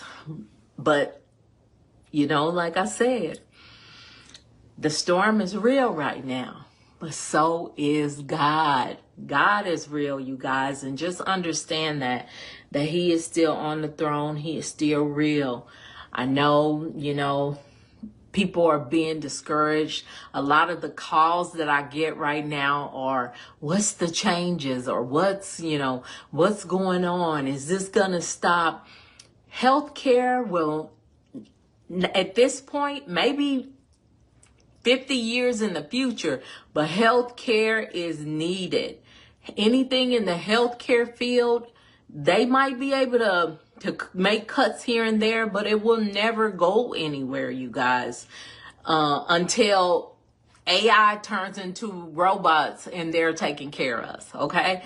So don't be worrying about that right now. Don't let it paralyze you, and don't let it discourage you from moving forward. You have to keep moving. You have to keep moving through life. No matter what happens, you can't get paralyzed and you can't get caught up all in your head, because that's where people, you know, feel like they don't have hope. And some people unlive themselves, as they call it now, and do other things. And so Let's not be those type of people. Let's keep moving. Let's keep encouraging one another. Let's keep showing up because, you know, things are changing. I know the stock market. There's some of us that have 401ks and things like that where the stock market is tanking. And so that can be discouraging. That can paralyze people into not moving forward in things that they want to do. But you have to find a way. You have to, I'm always advocating for IULs. You guys don't know, index universal life insurance policies. They have a floor to where even if the market drops, you don't lose money. And so I'm always advocating on that. Y'all know I went and got my insurance license in Arizona, and that's what I'm telling everybody, because these are things that the wealthy did that we didn't know about. And now that we know, the more you know, the more you grow, the more you have to keep moving. And so that is another thing. The gas prices are going back up. Instability in housing. There's a lot of homeless people. There's a lot of people that are being evicted. I've been hearing that the foreclosure rate has increased due to, all the changes and people losing their jobs and things like that. There's tension between different countries. There's all kinds of things going on. There's chaos going on in my personal life. There's things trying to take me out. But guess what? You see this? I still continue to smile. I still continue to keep moving, and I use the resources that I have that God has blessed me with to just keep going, because I'm not a quitter, and I hope you guys aren't either. I'm not a quitter. And so I have to keep pressing forward, and I have to keep getting the message out, because this is my purpose. So you need to find out what your purpose is and continue to move in that purpose. You can't let things around you discourage you and throw you off track. You have to keep moving. I'm always saying that, you guys. And I'm not just saying it to you. I'm saying it to me. You have to keep moving. You really do. Because, man, regardless of what's going on here, regardless of what's going on, just stop watching it. You know what I'm saying? Just stop watching it. Go through and pick your news. But stop watching all the bad and the madness going on and chaos going on in the world, because it's not going to do anything for you but to discourage you, to paralyze you, to make you feel like you can't keep moving. And that's not what we were created to do. Okay? So I jotted down 1 Peter 4:12.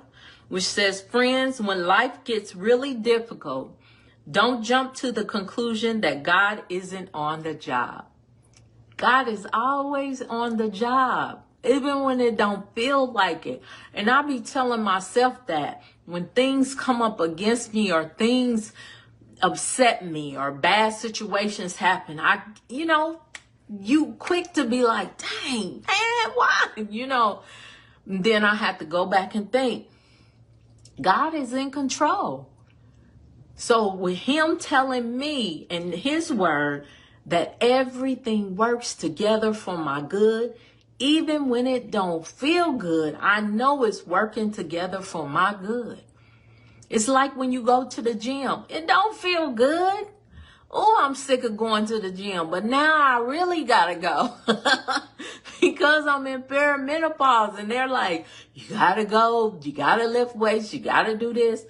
I don't even videotape. Y'all know I be videoing stuff. I don't even video it because I'm irritated. I gotta go, but I go because I know that it is working together for my good. So that's how you have to think about when situations. That's how you got to think about when things come up against you. When your house inspector gives you a deficiency, or when you're trying to get through the application process and not getting any response. Just keep telling yourself it's all working together for my good. You know, all those hard times I went through the years in order to get my business up and running, you know, it didn't feel good. I didn't know what was going to happen, but I was anchored in my faith. I was anchored. And so I just was like, what, Lord, come on now. And eventually it happened. So when obstacles come up against you, lean more towards saying, what's the lesson in this, God? What is the lesson in this? Or how can I share this with someone else? And I feel like things that I'm going through right now is just lessons and teaching me things so I can show up for you guys when you guys have a question on, oh, what happens when this happens? Or what do you do when this? So I got to go through it. I got to go through it to get to the other side so I can reach back and tell y'all, hey, this is what you do. So I feel like my journey was difficult,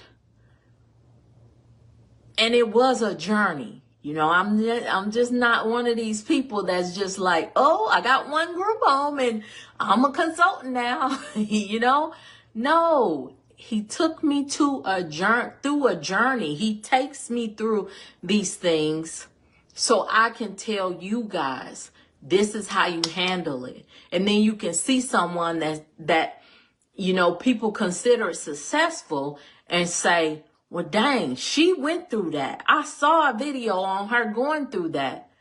So this ain't nothing. It's a test. It's a lesson. It's a lesson or a test. And so just remember that in the difficulties of going through the process, or if you're already there and you're dealing with situations within your home, just know, learn the lesson in it, because he's taking you through something to learn something or to teach somebody else something. I'll put it that way, because I feel like a lot of the stuff I went through was to teach others, you know, and I never, ever, ever had the intention to be a coach or a mentor or any of that. I did not. But God, you guys, you know, that was not my intention. I was not like, ooh, I'm doing all this because one day I'm going to be the group home queen. Nope. Had no idea. I didn't even give myself that name. I had a mentor and he was like, you the group home queen. And the name kind of stuck, and then people kept calling me queen. So I got it trademarked. Now I am the group home queen. So you just never know why you're going through something or dealing with something. You just have to understand that it is all working together for your good. Okay? Stop assuming that, you know, oh, God don't like me, or these people don't like me, or all this. Stuff is going on in the background that you don't know nothing about. And it's not what happens to you, it's how you handle what happens to you. You know, it's how you handle it. So I'm always trying to be the example for you guys. Those of you in my mentorship group know things that I'm dealing with right now within my business. And I'm always trying to be mindful because I know what my purpose is and I know what God has told me. And so I always try to be mindful on how I handle things. I always want to be professional. I don't want to be ghetto or crazy. Even though I'm telling y'all, it's a little crazy in me from back in the day.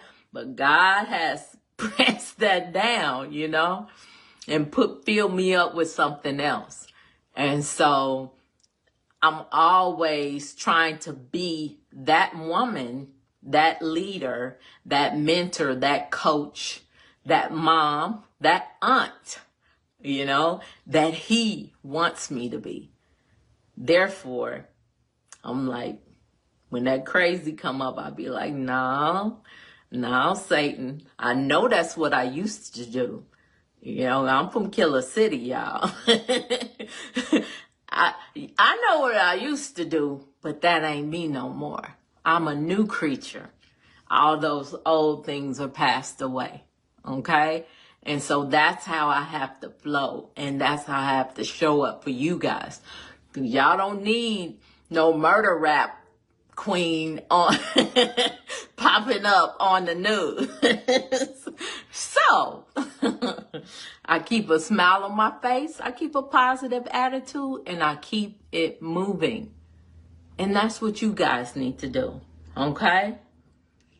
So I also wrote down James 12, 2 through 4. It says, consider it a sheer gift, friends, when tests and challenges come at you from all sides. You know that under pressure, your faith life is forced into the open and shows its true colors. So don't try to get out of anything prematurely.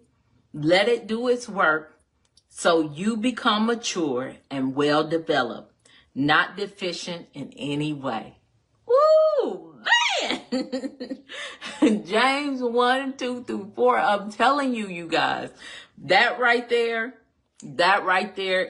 it speaks to me. Because challenges be coming at you from all sides, from my personal life, from my intimate life, my business life, my friendships. Things be coming up against me, y'all, challenges.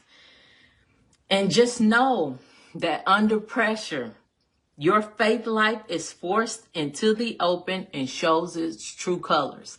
When you're under pressure, what's in you is gonna come out of you. So what's in you? You know, I was listening to a preacher, and he said it was this guy that dressed up like a bush, and he was sitting on the side of the street. And when people would walk by, he would jump up, you know, and scare them. And he said multiple people was spouting cuss words like, what? Trying to hit the man, do all kind of stuff. He said, but then there was a few people that walked by, and when they scared, they screamed, Jesus or God, you know. So what's in you? What's happening when things come up against you? Are you that type to get angry and lash out? Are you that type to go into a shell and say, you know what, forget this. I don't need no group home. Or, dang, people was telling me I should have listened to them. Are you doing that? Or is what's in you coming out? Are you encouraging yourself? Are you speaking positive things into yourself? Are you continuing to keep moving because endurance and strength is in you? You know, what's in you? Because what's in you, when your faith life is forced into the open and shows its true colors. What color is it gonna show? What color? So that's something to think about. Don't try to get out of anything prematurely. Let it do its work. You know, there are things that I could have did in my business to jumpstart it. When people was trying to get me to do criminal things, when people were trying to get me to do things that were illegal or not right, there are things I could have did, you guys. I could be sitting right now, sitting real pretty, because I know one of the people that asked me to do something, they walked away with over $100 million. I could have been there. But When your faith life is forced into the open and shows its true colors, what color is it going to show? You know, what's in you? That's not in me. That's not what I was taught, to do things illegal. I was taught to do things the right way, even when it's hard. So I'm just saying, you have to know who you are, and you have to know whose you are too.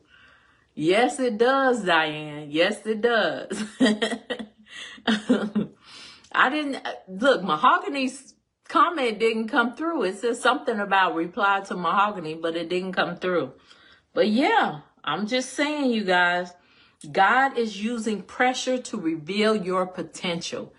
I know that's why I went through all of this, because God knows everything. So he knew I would be the group home queen, I'm assuming. You know what I'm saying? He knew. I didn't know when I was going through all that. I didn't know what my story would be in the end. You know, I didn't know that I would overwork myself and be overweight and all these things that I had to go through to get to this point here. But I know he took me through all of that for a reason. And so you just have to know that things and challenges that you are dealing with, it doesn't mean you're defeated. They mean God's developing you. You know, it's like they say, what happens with a diamond? A diamond is under immense pressure, and then it comes out and it's a diamond. And it's worth so much. But it started with what? A block of coal that was put under pressure.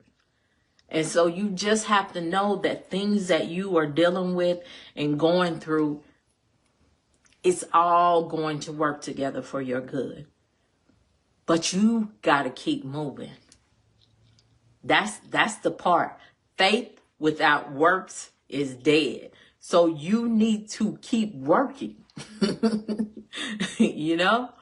And so John 16:33, I told y'all I wrote some scriptures down, y'all. I've told you all this so that trusting me, you will be unshakable and assured, deeply at peace. I'm at peace. In this godless world, you will continue to experience difficulties, but take heart.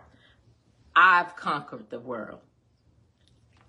You don't have to worry about nothing. God's already conquered the world. Jesus has conquered death. You do not have to worry about anything. Yes, it's going to feel bad when you're going through it. Does it feel bad to me right now? Yes. But I stay encouraged because I know he's already conquered everything. And so I rest in that. And I am deeply at peace.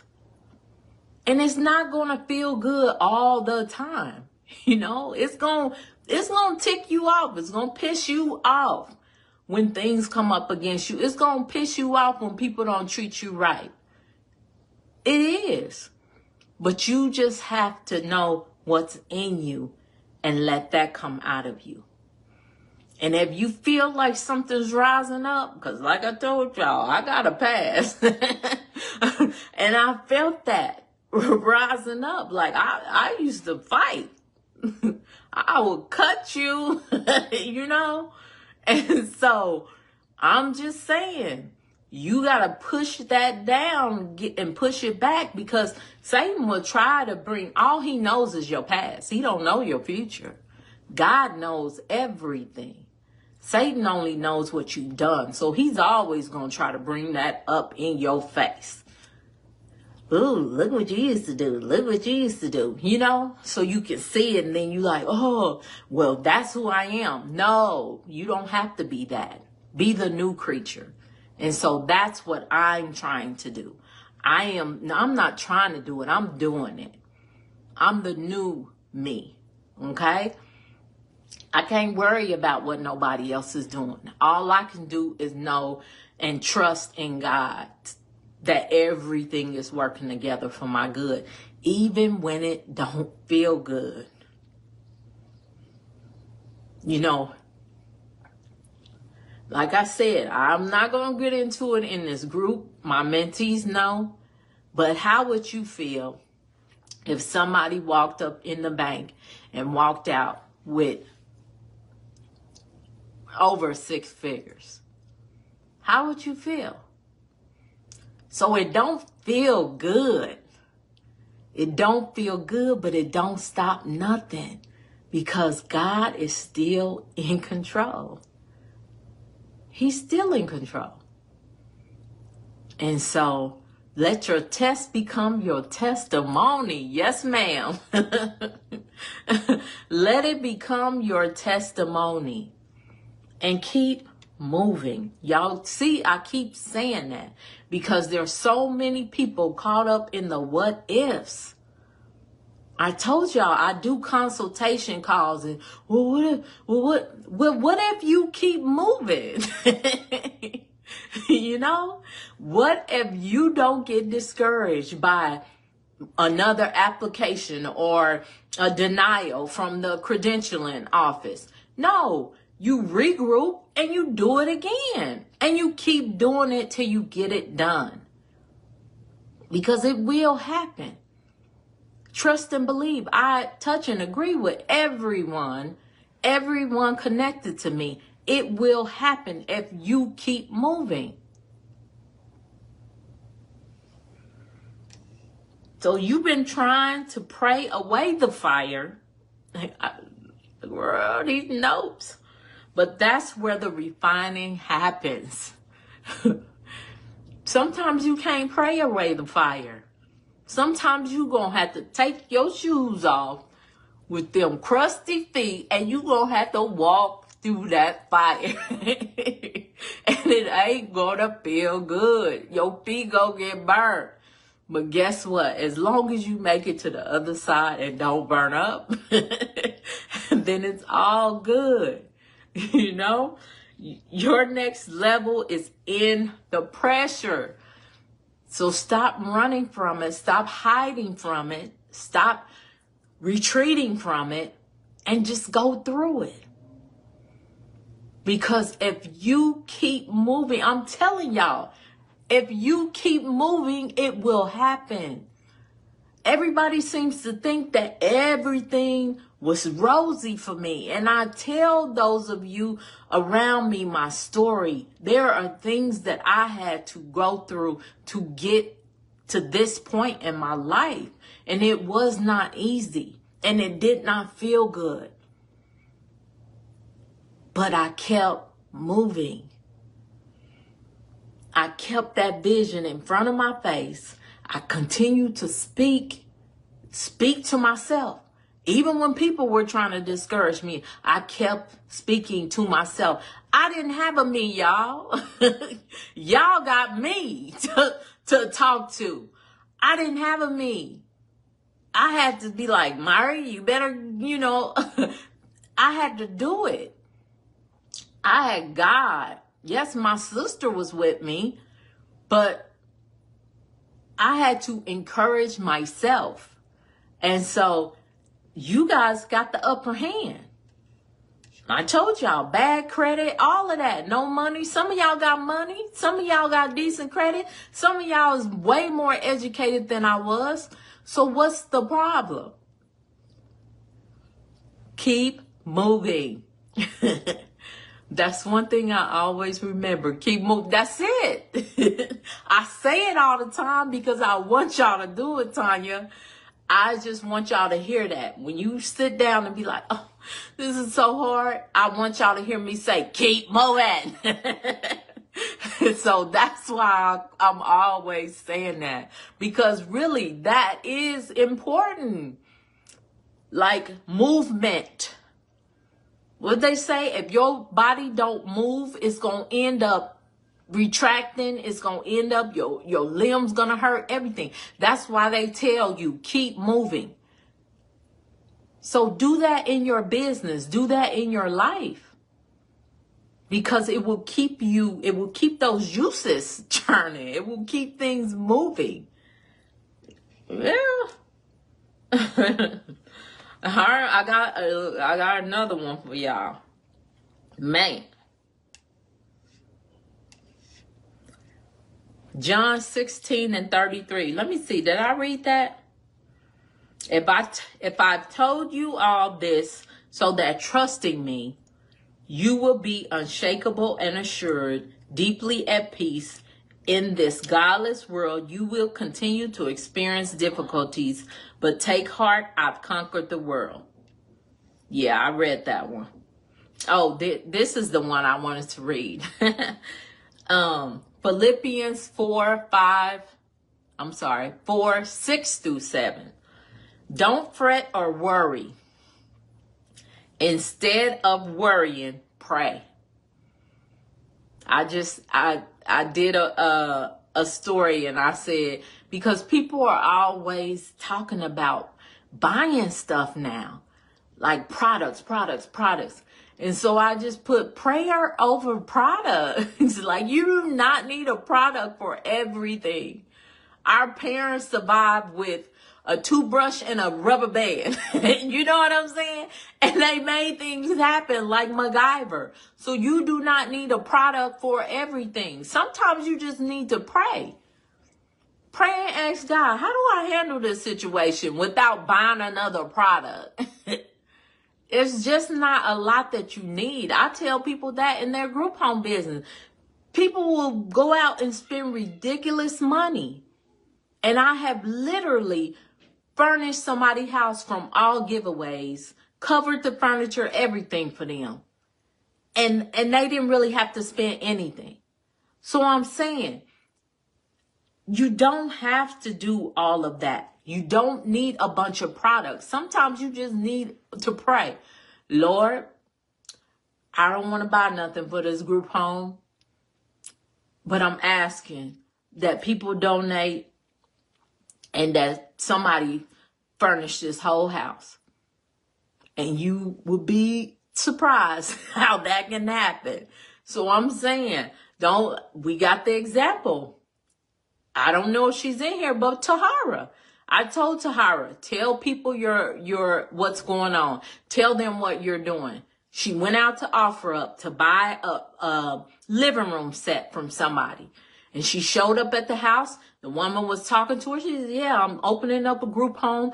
I used to be a troubled kid, and now I'm going to house troubled kids, blah, blah, blah. She told her story.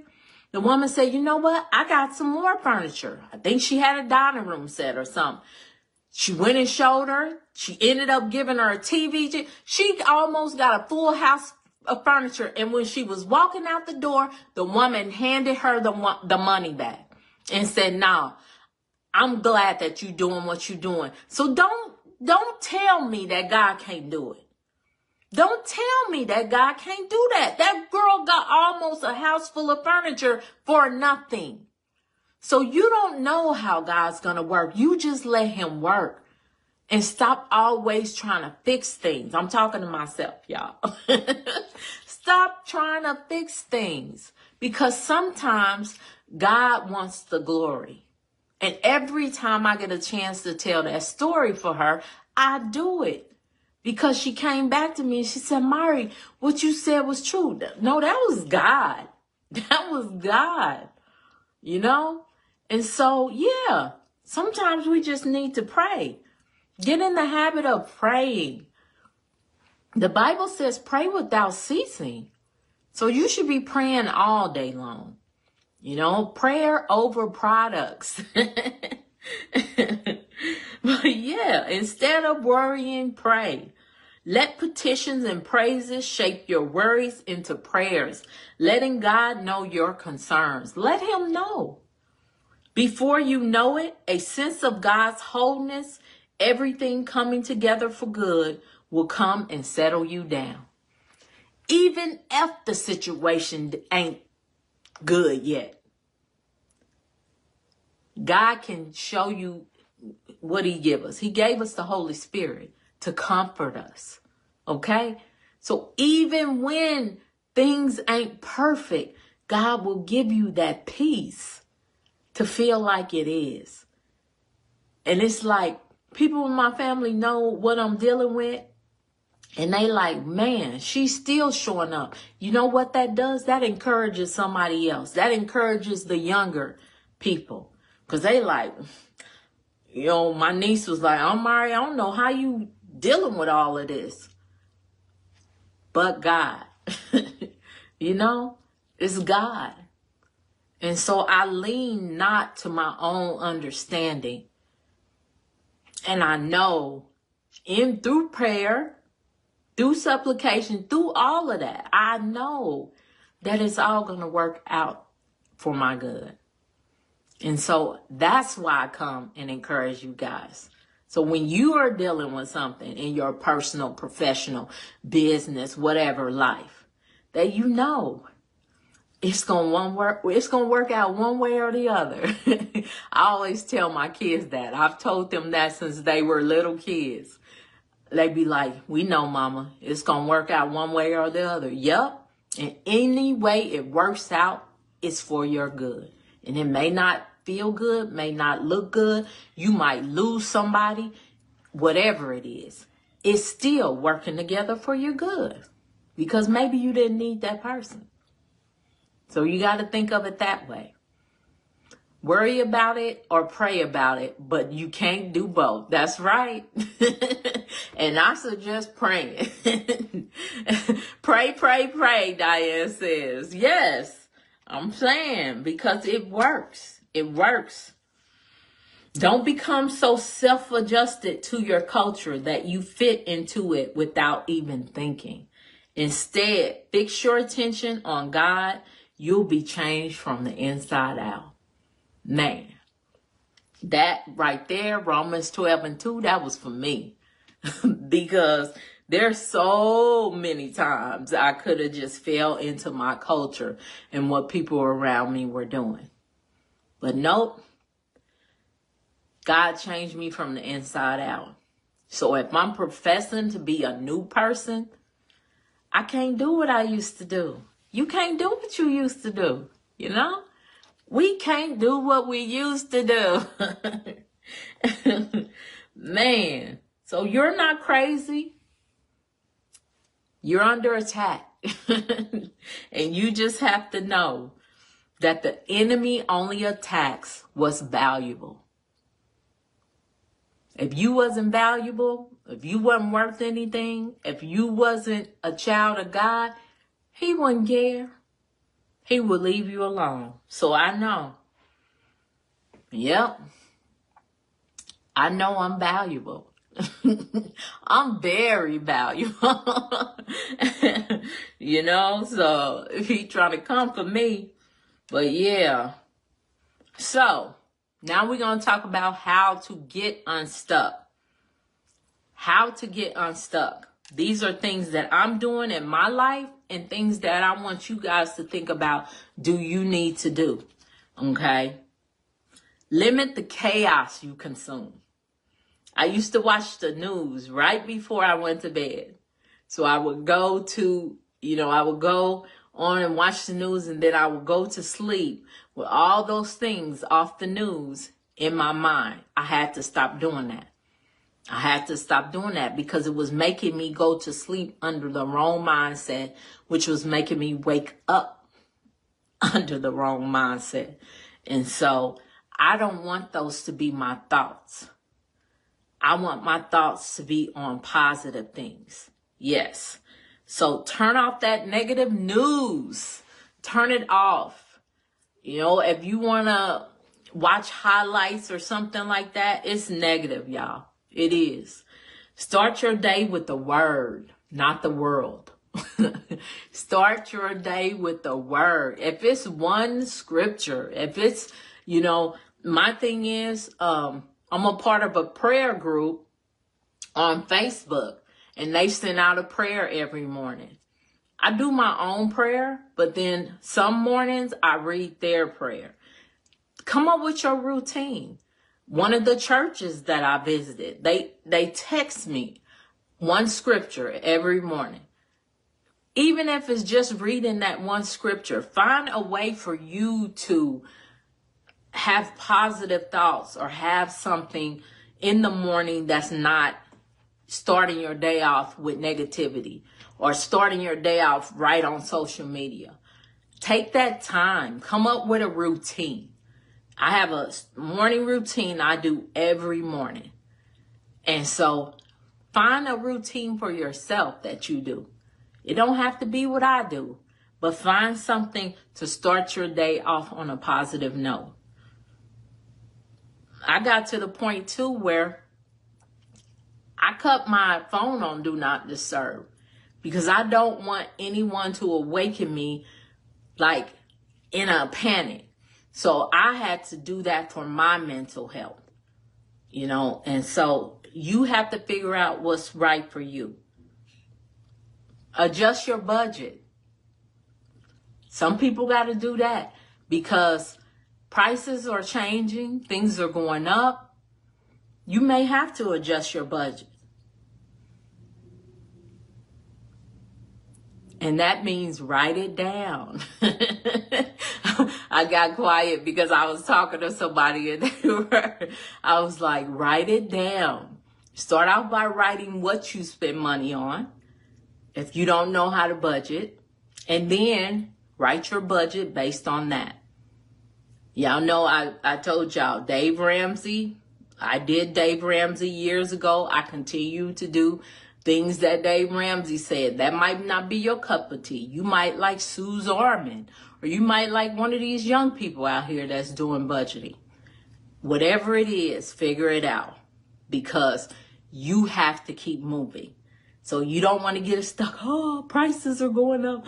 Oh, I don't have enough money. You tweak your budget because God provisions don't run dry. And so it just may take you adjusting. You may not be able to live and do everything that you want to do. So just tweak it so you can do some of the things you want to do. Tweak it so you can get your group home up and running. You know, sometimes it takes an adjustment. There's things that I've wanted that I sacrificed for because that's what I wanted. And so you have to do the same. Come up with a budget, see what you can tweak. It may give you peace of mind. And then serve your way. People don't think about that. I always feel good when I do things for other people. Y'all know I always say, be a blessing to someone else. You know why? Because in order for me to be a blessing, I have to be blessed. So I'm always saying, be a blessing to someone else. I'm always telling myself, I want to be a blessing to someone else. Because when you are a blessing, you are blessed. And so I'm speaking that into my life constantly. And I want the same for you guys. And so you may need to serve. Volunteer at a nonprofit, or go to church and tell them they might need volunteers or whatever it is. Serve. Because it does. Helping other people helps you to feel better. It does that for me. And I'm just going to say it's going to do that for you. You know, one thing that we came up with is a scholarship. Me and Krista. I left it up to Krista though, but we have a scholarship plan now for our mentees because I'm like, I want to find ways to kind of give back to help people deal with what they're dealing with. And so that is one of the things that we established. And I gave Krista, I empowered her as my assistant to make decisions on different people to offer like a partial scholarship. So that's my way of serving, of giving back. And so even if you're down to your last nerve and last $10, you can still show up for somebody. Okay? You can still show up. God does his best work with not enough. Don't y'all know that? Remember that woman that gave her last? She gave her last. And what did God say? She's better than all of y'all rich folk because she gave her last. And he blessed her. And so just know that if you continually walk in the state of mind of being a blessing, my Bible says you reap what you sow. So if you sowing blessings, guess what? You gonna reap them.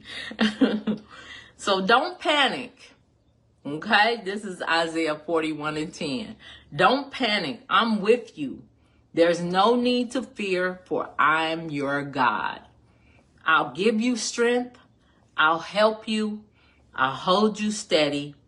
Keep a firm grip on you. Y'all know I'm reading y'all scriptures that's been helping me through my hard times. So I can't panic because I know God is with me. You know? So affirmations and declarations that you can say. I am not shaken. I am not alone, because you're not alone. I am not done, even when it feels like you are. I am anchored in God, and I am rising above the noise, because there's a lot of people out here making noise, but are you making an impact? That's the thing. Are you making an impact? Are you making an impact on yourself? Are you making an impact on the people around you? Forget the noise. I want to make an impact. Okay? Shoot. Man. So yeah, I hope this gave y'all some type of restoration, or I think this one was for me. I think this one was for me. Going through my devotion and everything, I'm like, Lord, yeah, this one was for me. But like I said, show up. I still had to show up for y'all. You get what I'm saying? So even if I'm speaking this out over you guys and it's for me, guess what? One of y'all might get blessed too. So yeah. I didn't see any questions came through. I just saw people. I just saw some encouragement. And so, yeah, guys, I just know that it's all good. It's all good. It's all working together for my good. And let me go over my church announcements. Now, don't forget VIP Day. VIP Day. We almost have everybody locked in. It is May 1st. So you can do it with accommodations, which is an Airbnb that we have. Or you can do it without accommodations, and you can get your own room. Or if you're here in Arizona, you know, you can stay with somebody if you know somebody. So yeah. So, it is May 1st. It's going to be an all-day thing, and we'll probably do lunch, and we'll probably do dinner, a fancy schmancy dinner. And so we're going to have a good time. Esther's coming to town, so she'll be here also. And my team, of course, will be showing up for us. So we are going to strategize so you guys can have strong group homes, those of you who are coming, and we are going to have a good time fellowshipping with one another. I'm using church words, y'all, because I took y'all to church today. I'm going to have to keep coming back to this one. I am blessed hearing you and blessed to receive it. Well, thank you. Thank you. You are strong. You are amazing and very, I love you guys. See, that's why I have to keep showing up so y'all can encourage me. So yeah, I had a good time today. I did. I honestly do believe this word was for me, but I'm glad I was able to share it with you. If you hear it and it resonates with you, or if you watch the replay, don't forget hashtag replay.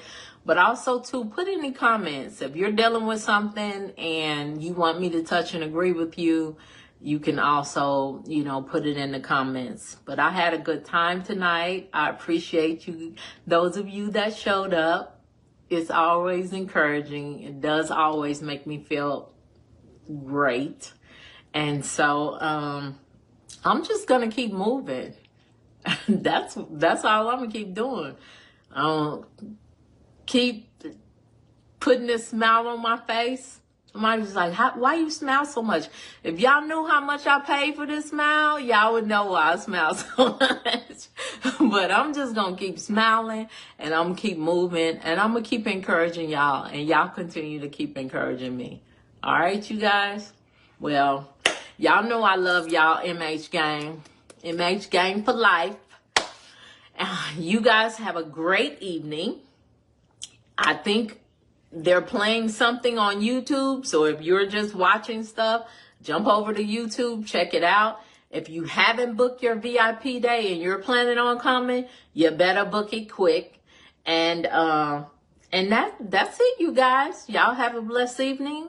As I always say, be a blessing to someone else. Good night.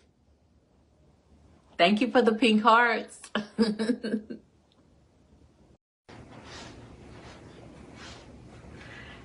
Hello, hello, hello. Hey, everybody. How are you? What do I always say? It is Wednesday. It is Wednesday. Yes. Another great week has passed. And man, feels like a month. You be dealing with all these different situations and things going on, and it just literally feels like more time than a week has passed, but like I said last week, God is still on the throne. All right. So I hope I am finding everyone well and in good spirits. And I'm just elated to be here. I'm glad to experience a new day. I am glad to experience two new mentees. Hello to the two new mentees. I'm bad with names. Jaslyn and Tawana. Just wanted to give you guys a hello. Put it out there, because this will probably be played on different platforms. But I am excited. That just to see everything that I have worked for come to pass, that just makes me happy. I was sitting and thinking about that, and I'm like, wow, God is amazing. To have a thought in your mind, to put it on paper, and for that writing on paper to just turn into a business, turn into not just a business, a legacy, an empire, to see all of this from something that was thought of. Man, it ain't nothing like that, y'all. That's kind of like having a baby in a sense. You know the baby's there. You feel it along the way. You feel it in your stomach. And then at the end, you have this baby. That's kind of how it feels. Now, this feels more like grandkids. You know how grandparents always say that it's nothing like having grandchildren. I didn't understand that until I actually had a grandchild. But it is. It's a different feeling than just birthing something. This is kind of like you birthing something and then that birthing something kind of feeling. I know everybody ain't a grandparent, but once you become one, you will understand what I am saying. So yes. Hey Jean, hey Tanya, how y'all doing? Glad that you guys were able to join me. Yes, today is another wonderful community conversations. I am so happy to be before you guys. I'm so happy for all the people that are on this platform and in this private group. And I just appreciate you guys for showing up, for commenting, for appeasing me, for learning, and for moving your own visions forward. Because I know that some of you guys have had the thought.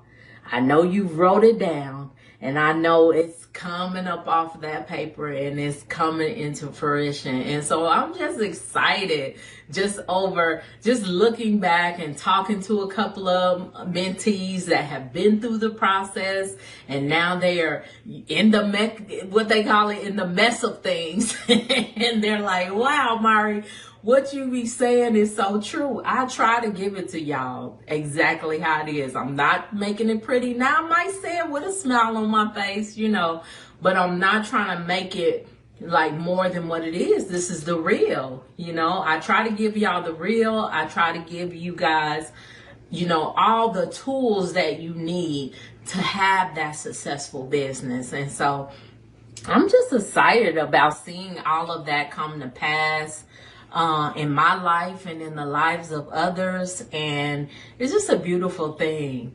Yes, pink hearts. Thank you for the pink hearts, Mahogany. I appreciate it. But yeah, I'm just in a really good mood today. And I ain't even drank nothing or something. Nah. But I am. I'm in a really good mood. I think I was in a really good mood last week too. And it's not about mood and not about feeling all the time. But it is good for that to match up. You know what I'm saying? Like I always try to be positive, but I don't always feel positive. These past couple of weeks, I felt positive, and I just wasn't going through the motions. I really felt it. And so I really feel good. I've been juicing, y'all. Maybe that's it. I've been really trying to, be clean eating, and I just feel good in my body. These little workouts I'm doing, I say they're little because they're killing me. But I feel good, and I hope that portrays through, the video, and I hope it overflows. I'm always saying be a blessing to someone else. I hope my energy and this positivity that I feel in my body goes through this screen and just encapsulates you guys in it. If you're not feeling so great, I hope you feel great after, participating in this community conversation. I really do. Hey, Tanise. Hey, lady. Oh, Tanise, my girlfriend. We about to hang out. What is that? Next week? No, the week after. I was about to say, is that next? No, that's next week. Wait a minute. Today's the 14th. Yes, I will be in Florida next weekend.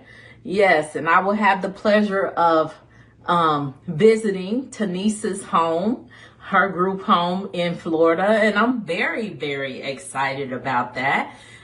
Just to connect with her in person. We've always communicated, through Zoom and on the phone and things like that. But I love meeting people in person. It just does something to me. And so I'm so excited about meeting. Yes, next week. Yes, I am very, very excited about that. So, who's next? Who's next after Florida? We're going to have to see. We're going to have to see. Y'all know I'm still waiting for my senior to graduate. Right now, I just took her to the seamstress to get her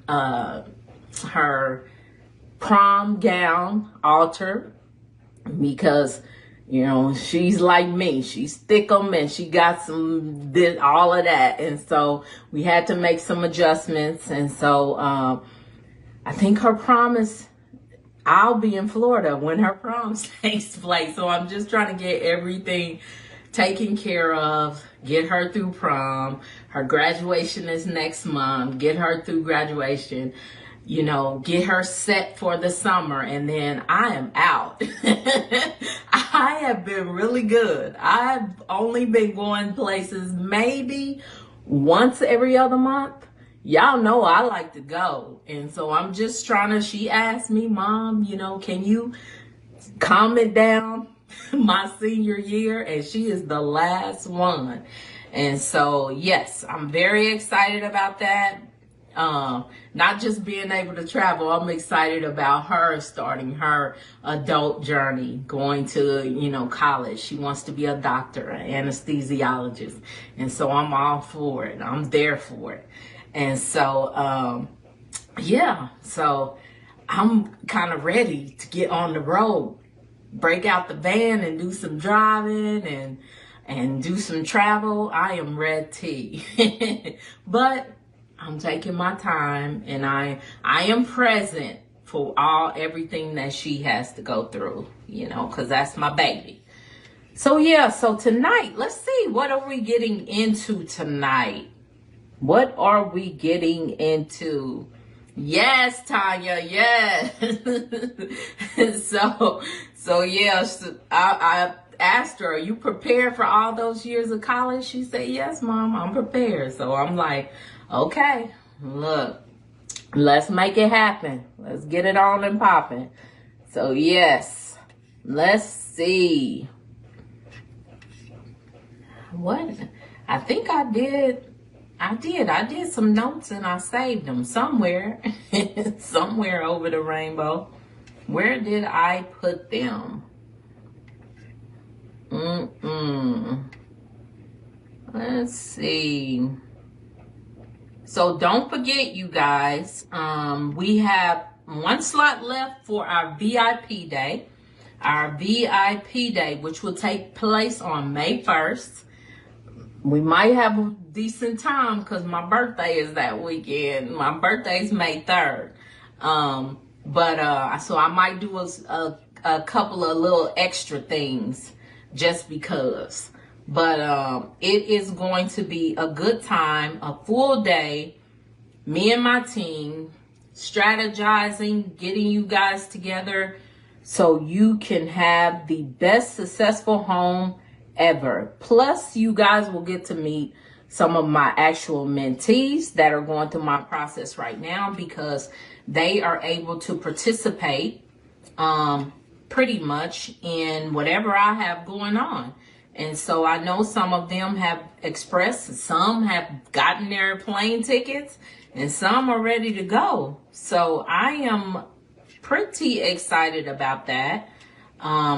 Ready to make that happen.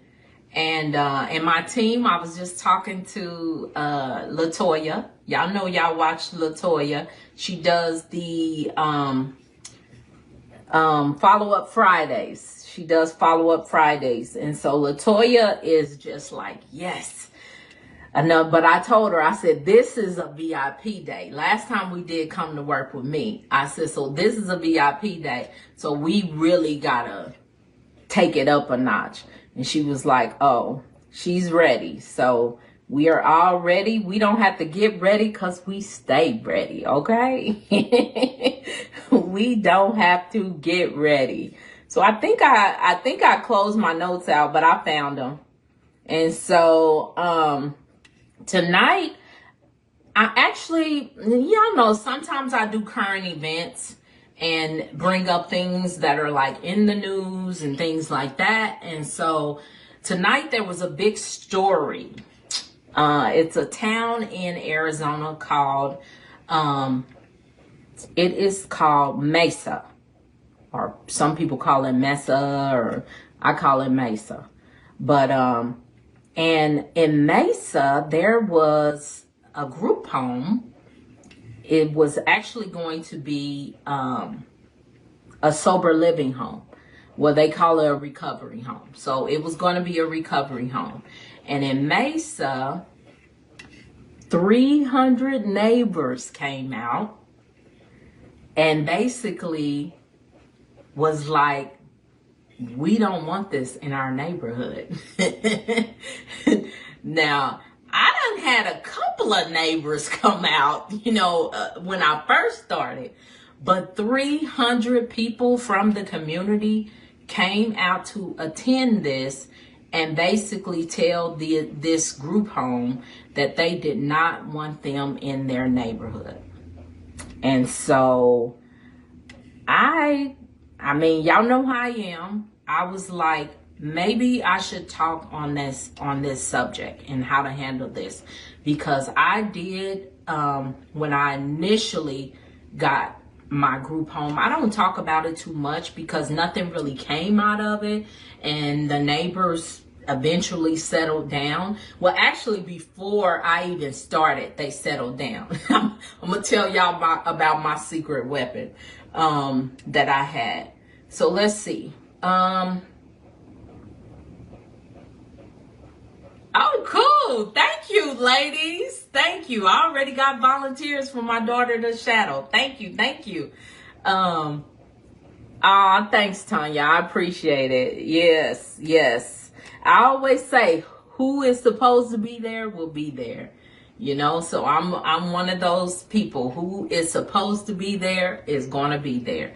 And so I'm all for the VIP day. I'm all for bringing it, and whoever's there, they gonna get it. They gonna get my best, not just my best. Like I keep telling people, Esther's gonna be in the house. She's coming in from Rhode Island just for this day. We got an Airbnb already for people, and my team, my full team will be on board. And so it's going to be an amazing day. So if you have not, we got one slot left. If you have not booked for that VIP day on May 1st and you thinking about it, you better get it. Hey, Alanis. So I tried to do a play on words, but today we're going to talk about overcoming the NIMBY. Overcoming the NIMBY. Do y'all know what the NIMBY is? Do y'all know what that NIMBY is? Anybody know? Overcoming NIMBY. So y'all know the saying that people will say sometimes if they don't want something in their neighborhood, they'll say, not in my backyard. Not in my backyard. NIMBY. So overcoming the NIMBY. So that's what we're going to talk about tonight, because there was such a big news story on that Mesa home. And like I said, 300 people from that community came out to basically say they didn't want the home in their area. Go do it somewhere else.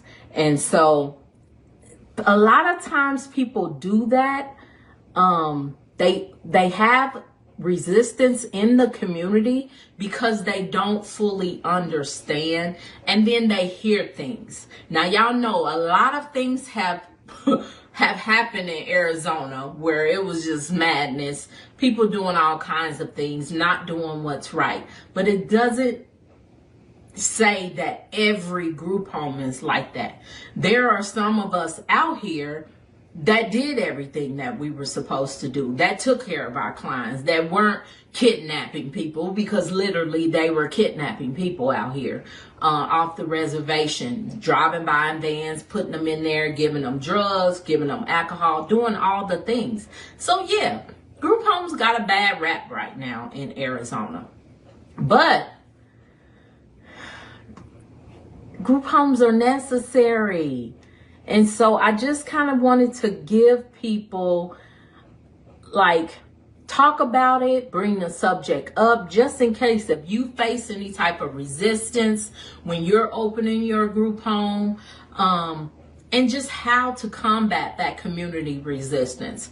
And so that's basically what we're going to talk about tonight, because group homes are here, and they need to thrive, and they need to be supported by the communities that they're in. And so I don't want you guys to fall within the cracks or between the cracks or whatever you want to call it, because your community doesn't understand the mission. And so, like I said, common reasons that people do this is because they're scared. They've been hearing all this stuff in the news about what went on in Arizona, and this could be in your area. People hear things about group homes, and so they get scared.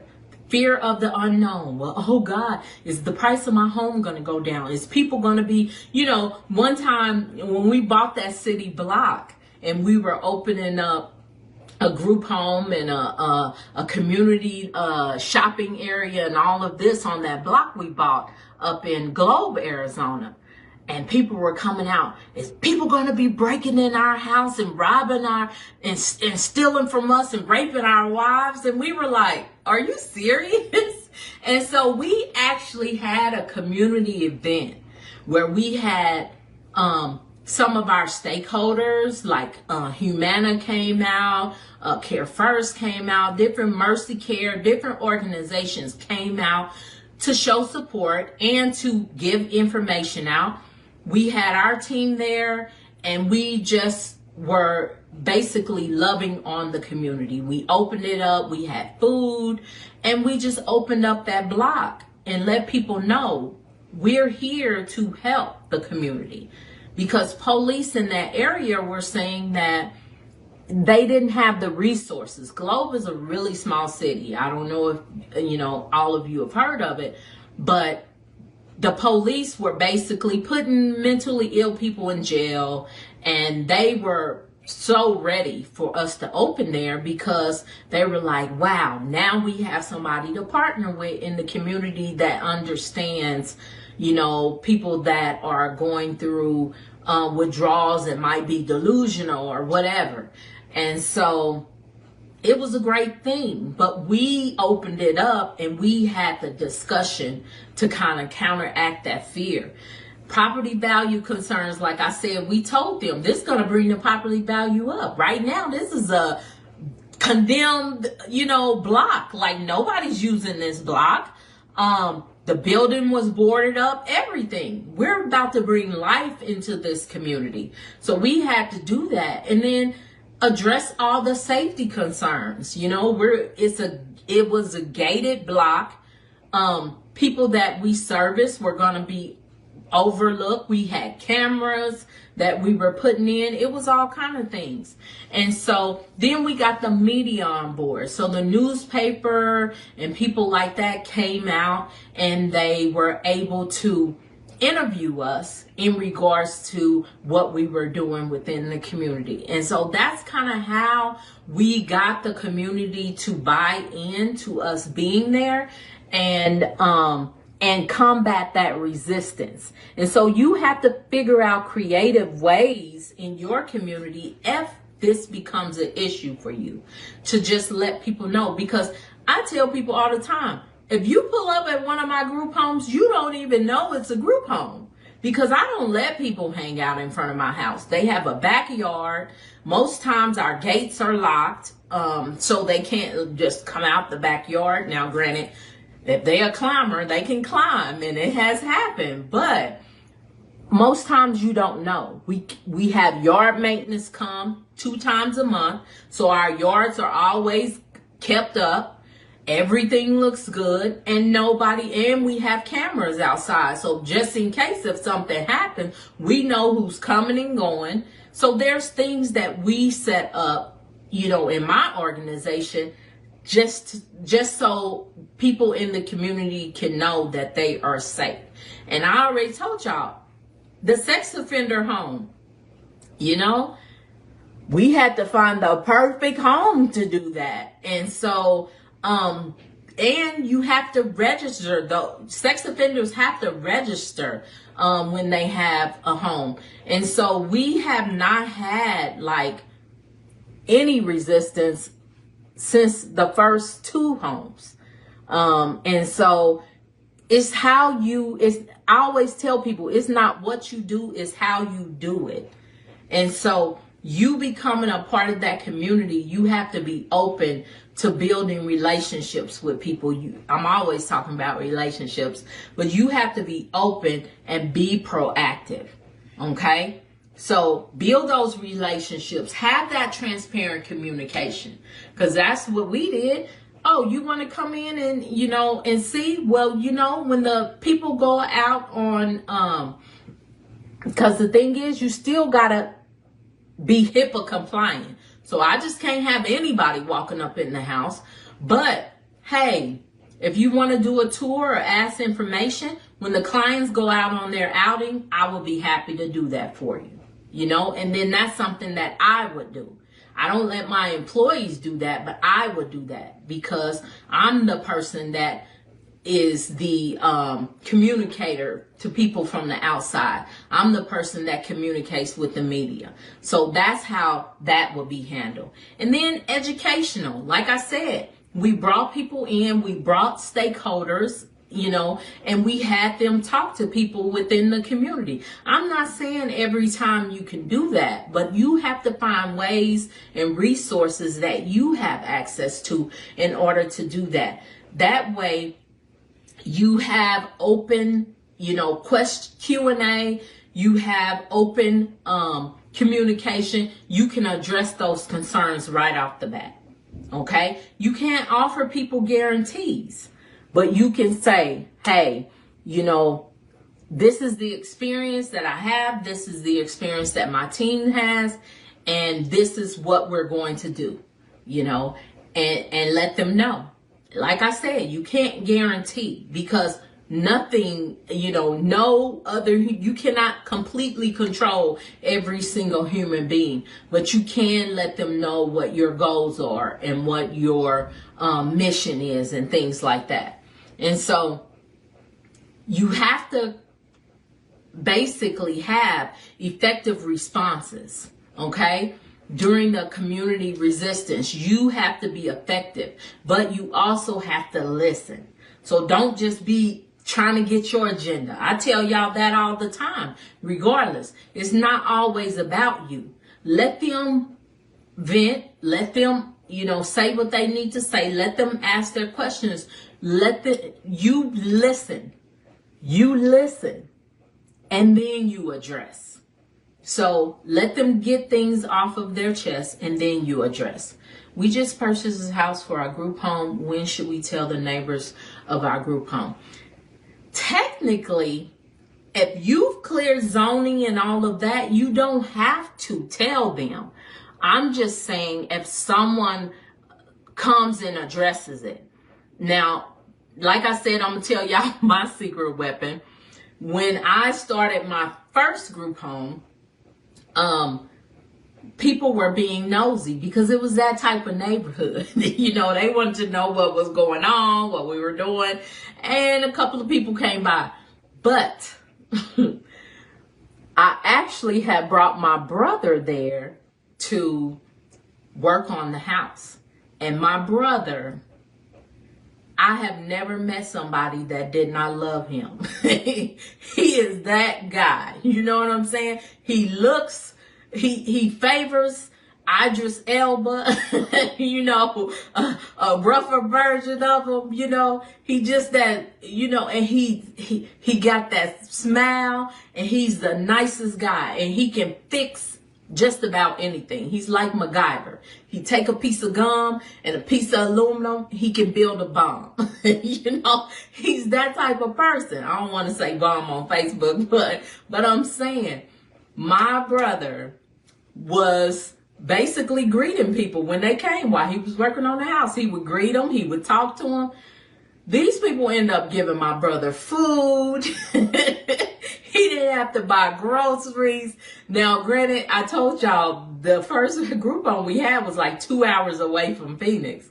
And so he was up there doing his thing. We would go up there maybe once a week and we would check on him. He had so many friends So he basically that was my secret weapon. He got the neighborhood to buy into it because all the neighbors loved him.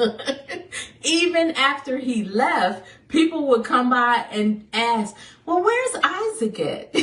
That's my brother's name.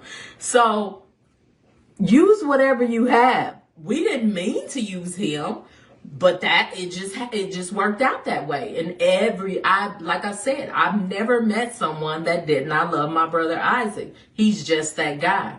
And so we didn't meet a lot. At the beginning, they were asking questions, trying, a couple of police came by. We heard y'all was doing, because we were going out meeting people. But by the time we got the house up and running, Isaac had won the whole neighborhood over. And so it was a done deal. So yeah. But like I said, you don't technically have to. If zoning says you can have a house and everything is fine, you don't have to basically tell anybody. But should you? I mean, I'll leave that up to you guys. It depends on what type of neighborhood you're in. If you're in that neighborhood where all the neighbors know the neighbors, you may want to, get ahead of it and kind of, if they greet you, hey, this is what we're doing. But tell them from your mission what you're doing. You get what I'm saying? So tell them that and tell them why you're doing it. Just so there's no resistance, because a lot of my barriers came down when I told people why I started dealing with people with mental illness. My sister was mentally ill, and so I have a passion for mentally ill people. And so you have to have your story, and you have to, be proactive about bringing that up to people. But yeah, empathize with them. Show genuine understanding that I understand, I understand what you're saying. I really do, but there's so many underserved people in the world right now. And I'm just trying to make a difference and an impact in a small group of people. Whatever I can do to give back and to make their lives better, that's what I'm trying to do. I'm not trying to bring no confusion into this neighborhood. I'm not trying to, cause any harm or anything. I'm just trying to make a better life for people that need it. Something like that, which is what we do. People that do group homes, that's what we do. We're just trying to bring a light to the small percentage of people that we can come in contact with. And so just try to, that neighborhood up there, a lot of times we would take the people out to walk. And sometimes we pick up trash in the neighborhood just to make the neighborhood look bad. I mean, not look bad. You know how sometimes, because the thing is, down at the end of the block, it was like a big acres of just nothing behind a fence. And so sometimes when stuff is blowing or wind is blowing, it blows into the neighborhood. And so we would go out on walks and pick up trash with the people in the group home. Not that we had to do it, but just trying to have people have a better light of people in the group homes. Like, wow, they keep our street clean. I'm not saying you have to do that. I'm just telling you things that we did. Okay? And so just try to involve. If someone comes and reaches out, try to get them involved. Maybe someone does arts and craft. At one of the third group home we did, there was a lady down in the neighborhood in a small town. Everybody knew her. And she had an arts and crafts. She would do like art therapy. So guess what we did? We hired her to do art therapy once every 2 weeks. You know why? Because she's going to come in there. Those people are going to win her heart. And then she's going to go around in this small town and tell them all the great work that we're doing. And that's what she did. And so that is really what she did. And so then we start meeting more people, the people at the post office. They were, oh, so y'all have that group home down there. The people at the water company. One lady, she called and she said, I support whatever you guys are doing because y'all saved my friend's life. Her friend that was in our group home was severely depressed. And she said that we saved his life. And so she's always, till this day, really, really nice to us. And it's been, 6 years? So I'm saying, make an impact where you can. If you can use somebody, if you're in a small town or maybe not so small town, but if you know somebody in the community that everybody kind of looks up to, you might want to use that to your advantage. Use what you have, you guys. Use resources, okay? I've been busy missing communication conference. Oh, okay. Oh, hey, Miss Lisa, how you doing? How are you doing? So yeah, partner with respected community leaders. Like I said, when we found out about that lady, it was like, okay. And sometimes you got to be strategic. It was a good thing for my people because she was doing art therapy with them. That was something additional for them to add into our program. But then too, we used it strategically because she knew everybody in the city, and it turned out great for us. So I'm saying, use the resource, use advocates, any experts that you know, things like that to ease the tension if there's resistance coming up against you in your neighborhoods. So yeah, I'm like, you just got to use what you have. The long-term community relationships. Yes. You want to do regular check-ins. Definitely. And like I said, that lady would come to us twice a month, once every 2 weeks. And she wasn't that expensive. But I'm saying you may not be able to spend money like that, but use what you have. It might be people that want to volunteer. Let them get certified, do whatever they have to do, and then have them come and volunteer because they may need community service. Who knows? Use what you have. Host open houses. We had a big old grand opening in one of our larger, where we opened the school, where we revamped the school. We had a huge grand opening. We invited all the case managers that we had communication with. We invited CEOs, and we even had one show up, So you just never know. People want to, we told them it's going to be food and drinks. We had an open bar. The center wasn't open yet. So I'm saying, do what you have to do so you can get your name out in your community. You may want to have an open house in your group home before you have anybody in there to let people know how see how beautiful it is. You may want to have an open bar. I'm sorry. People like to drink. They just do. It's the truth. And so do what you have to do to make that impact and to leave your impact in people's minds. And so we did a lot of things to strategically keep ourselves in people's minds. You may want to have little gift bags, have your marketing material, things like that, things like magnets, things that stay, mugs, because people are looking at that cup every day. You get what I'm saying? So don't just always think flyers. Think things that are that people may use. The people don't use mouses that much now, but like the mouse pad things, you always want to be staying in front of people's eyes.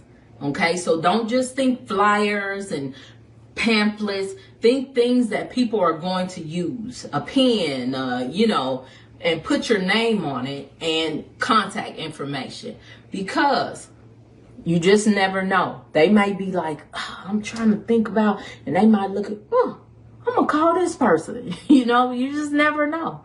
But that's what we did. We did a lot of that. And creating positive visibility through community service or involvement. Go volunteer. Go volunteer. People in my group home till this day volunteer. We volunteer. So you may have to spend some time volunteering just to get your name out, to get the word out. And what do I always tell y'all when y'all go somewhere and do you have any questions? Hi, my name is Myrrie Hayes. I am owner and I am look, how do I want to say it? I am the owner of blah, blah, blah group home. And I just wanted to ask, always start off with what your name is and what you do. That is a form of advertising. So whenever you go somewhere, you better think of a question and you say your name and you say where you're from. And you may want to say, and we do this. We take care of severely mentally ill clients that are not able to live on their own presently or something like that. Whatever type of group home you're doing, you need to be saying that at every event, you know, because it reinforces it's always, and then the more you see people out at events and you do this, the more that sticks in their mind. So all that, and it's free. It's free advertising. You ain't got to pay nobody to do that. Get up, ask a question, say your name, state what your business is and what you do, and then ask the question. Okay? It's strategic. But yeah, so I just wanted to come on here and address that because it was a big news story here. I know everybody's not from Arizona, but I just wanted to get ahead of it. If some of you come up against it, you can come back and say, dang, Myrrie talked about that. You just have to be open. You have to be open to communication. You know, you have to be open to listen. And then you have to be strategic about how you handle things, you know. And so just signed up to do the mental health walk. There you go. And then, you know, get you a t-shirt and some stuff with your business on it. You know, I like it. Sharonica always wears a shirt and it says something about don't send your mom to a nursing home or something like that, and she has her phone number on it. Anything you can do to get the word out about your business, do it. You know, do it. And so yeah, definitely do the walks, do the marathons, do all of that. That way people are constantly seeing it, and you'll be surprised. People will come up and ask, so hey, I saw you had this on your thing. So what does this mean? Or what do you do? Or, you know, so it strikes up conversation with people. And so, and when you see somebody with something that strikes, you know, that hits you, go up and talk to them, because that's another opportunity. Now listen, I want you to listen. That's the problem with people. They don't listen to each other, but listen to what they're saying. But it also gives you the opportunity to share your business too. So yeah, so be very, very strategic. I went to a meeting. It was why am I stuttering so much tonight? It was a movie viewing, a private movie viewing of a new movie that's coming out called Lily. And it's a movie about like women empowerment. It was a woman, Lily Ledbetter, who basically got the laws changed when it comes to people getting paid, women getting paid. And so it was a woman's organization that was there. It gave me an opportunity to connect with other women and to meet other women and to tell people what I do. And so don't be afraid to get out and network. You would be surprised at how many relationships are built, how many businesses are built off of relationships that were built, and so you would just have to get out and talk to people and meet people and then tell them your why. I think that's very impactful when people tell their why. And so, okay, you pushing it with the marathon. I'm talking about the people that run marathons. All right, Miss Mahogany. Yeah, you right. But yeah, it is a good way. When you do things like that, you get out and you do community events, it's a good way to connect. You just got to make sure that you use the opportunity. And if you're that person that says, well, I'm not that person, make it up in your mind before you leave. You might say, I'm going to talk to 3 people. You might say 1. That might be big for you. I'm going to connect with 1 person when I go to this event. And you go in there and you connect with that 1. Guess what? You hit your goal 100%. Just tell yourself on the way there. I tell y'all all the time, I am not that person. I'm very, very shy, and y'all think I'm not, but I am. I have to talk up to go places. I have to work my way up. I have to kind of like go into a shell to build up to it, and then I can go do events. And that's what I've learned over the years through therapy. So that's what I do, and it works for me. But when I go to an event, before I go in the event, I tell myself I'm going to connect. In my mind, I don't just be driving and talking to myself. But in my mind, I'll say, okay, today I'm very comfortable. I'm going to connect with 4 people. Or if I'm not feeling that confident, if I'm a little, feeling a little weird, I might be like, all I can muster up is enough energy to do 2 people today. And I make sure when I'm there that I connect with those 2 people, whoever they are. So whatever your routine is, come up with a routine to get you out of that, out of your comfort zone. Because these things that I'm doing today, I would have never thought. Me talking in front of y'all on camera, never would have thought that I was doing this. But because I came up with routines with the help of therapy, like I said, I am able to do these things, and God, you know what I'm saying? Because the thing is, if I don't do it, I can't complete my mission. I can't do what my purpose is. And so you have to think about that. If you don't build relationships, if you don't do these things, you can't complete your mission. And speaking of relationships, let me just give a shout out to my house manager, Miss Myrrie. Oh my gosh, this woman, I told y'all, Miss Myrrie took build relationships, and she took that and she like, okay, that woman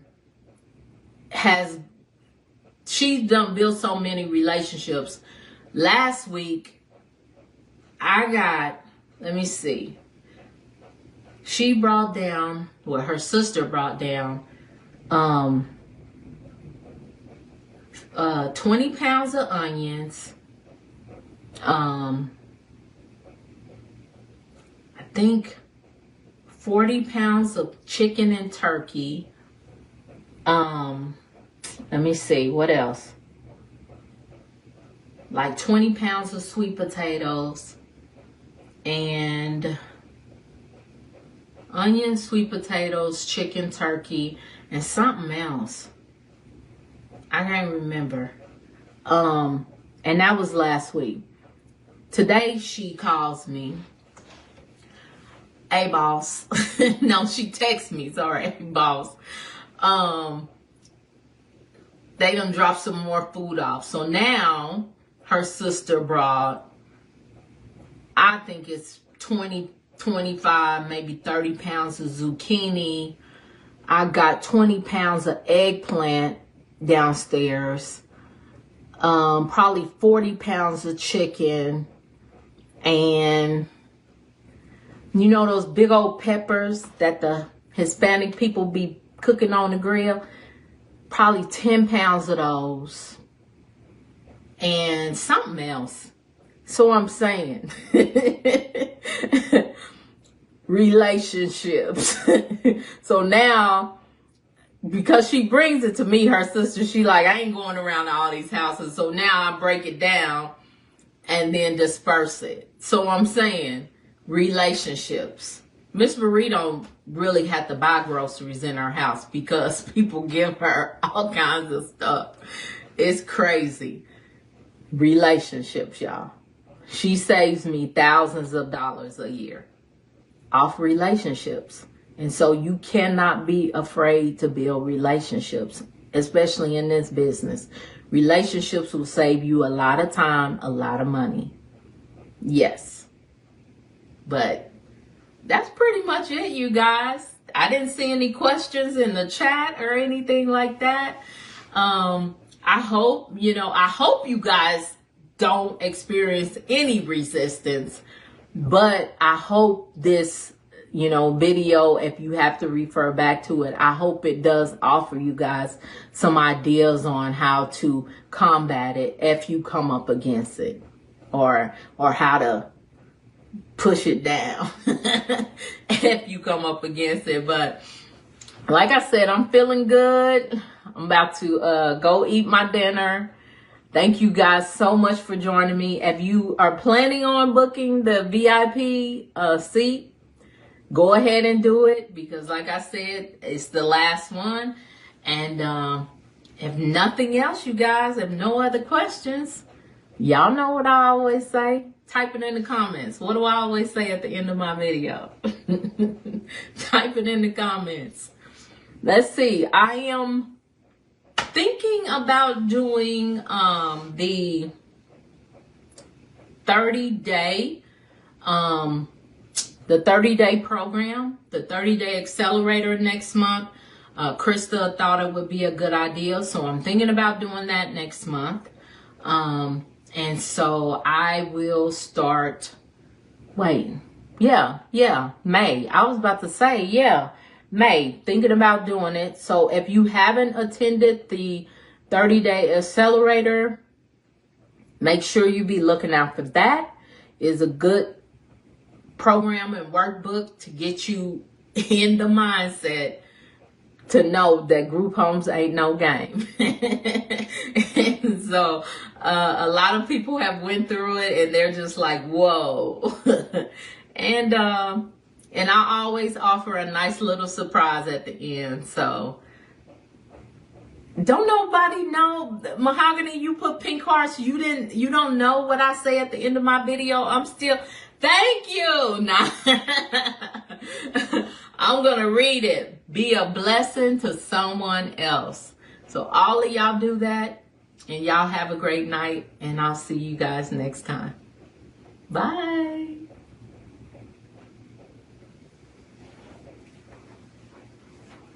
I'm going to walk off camera.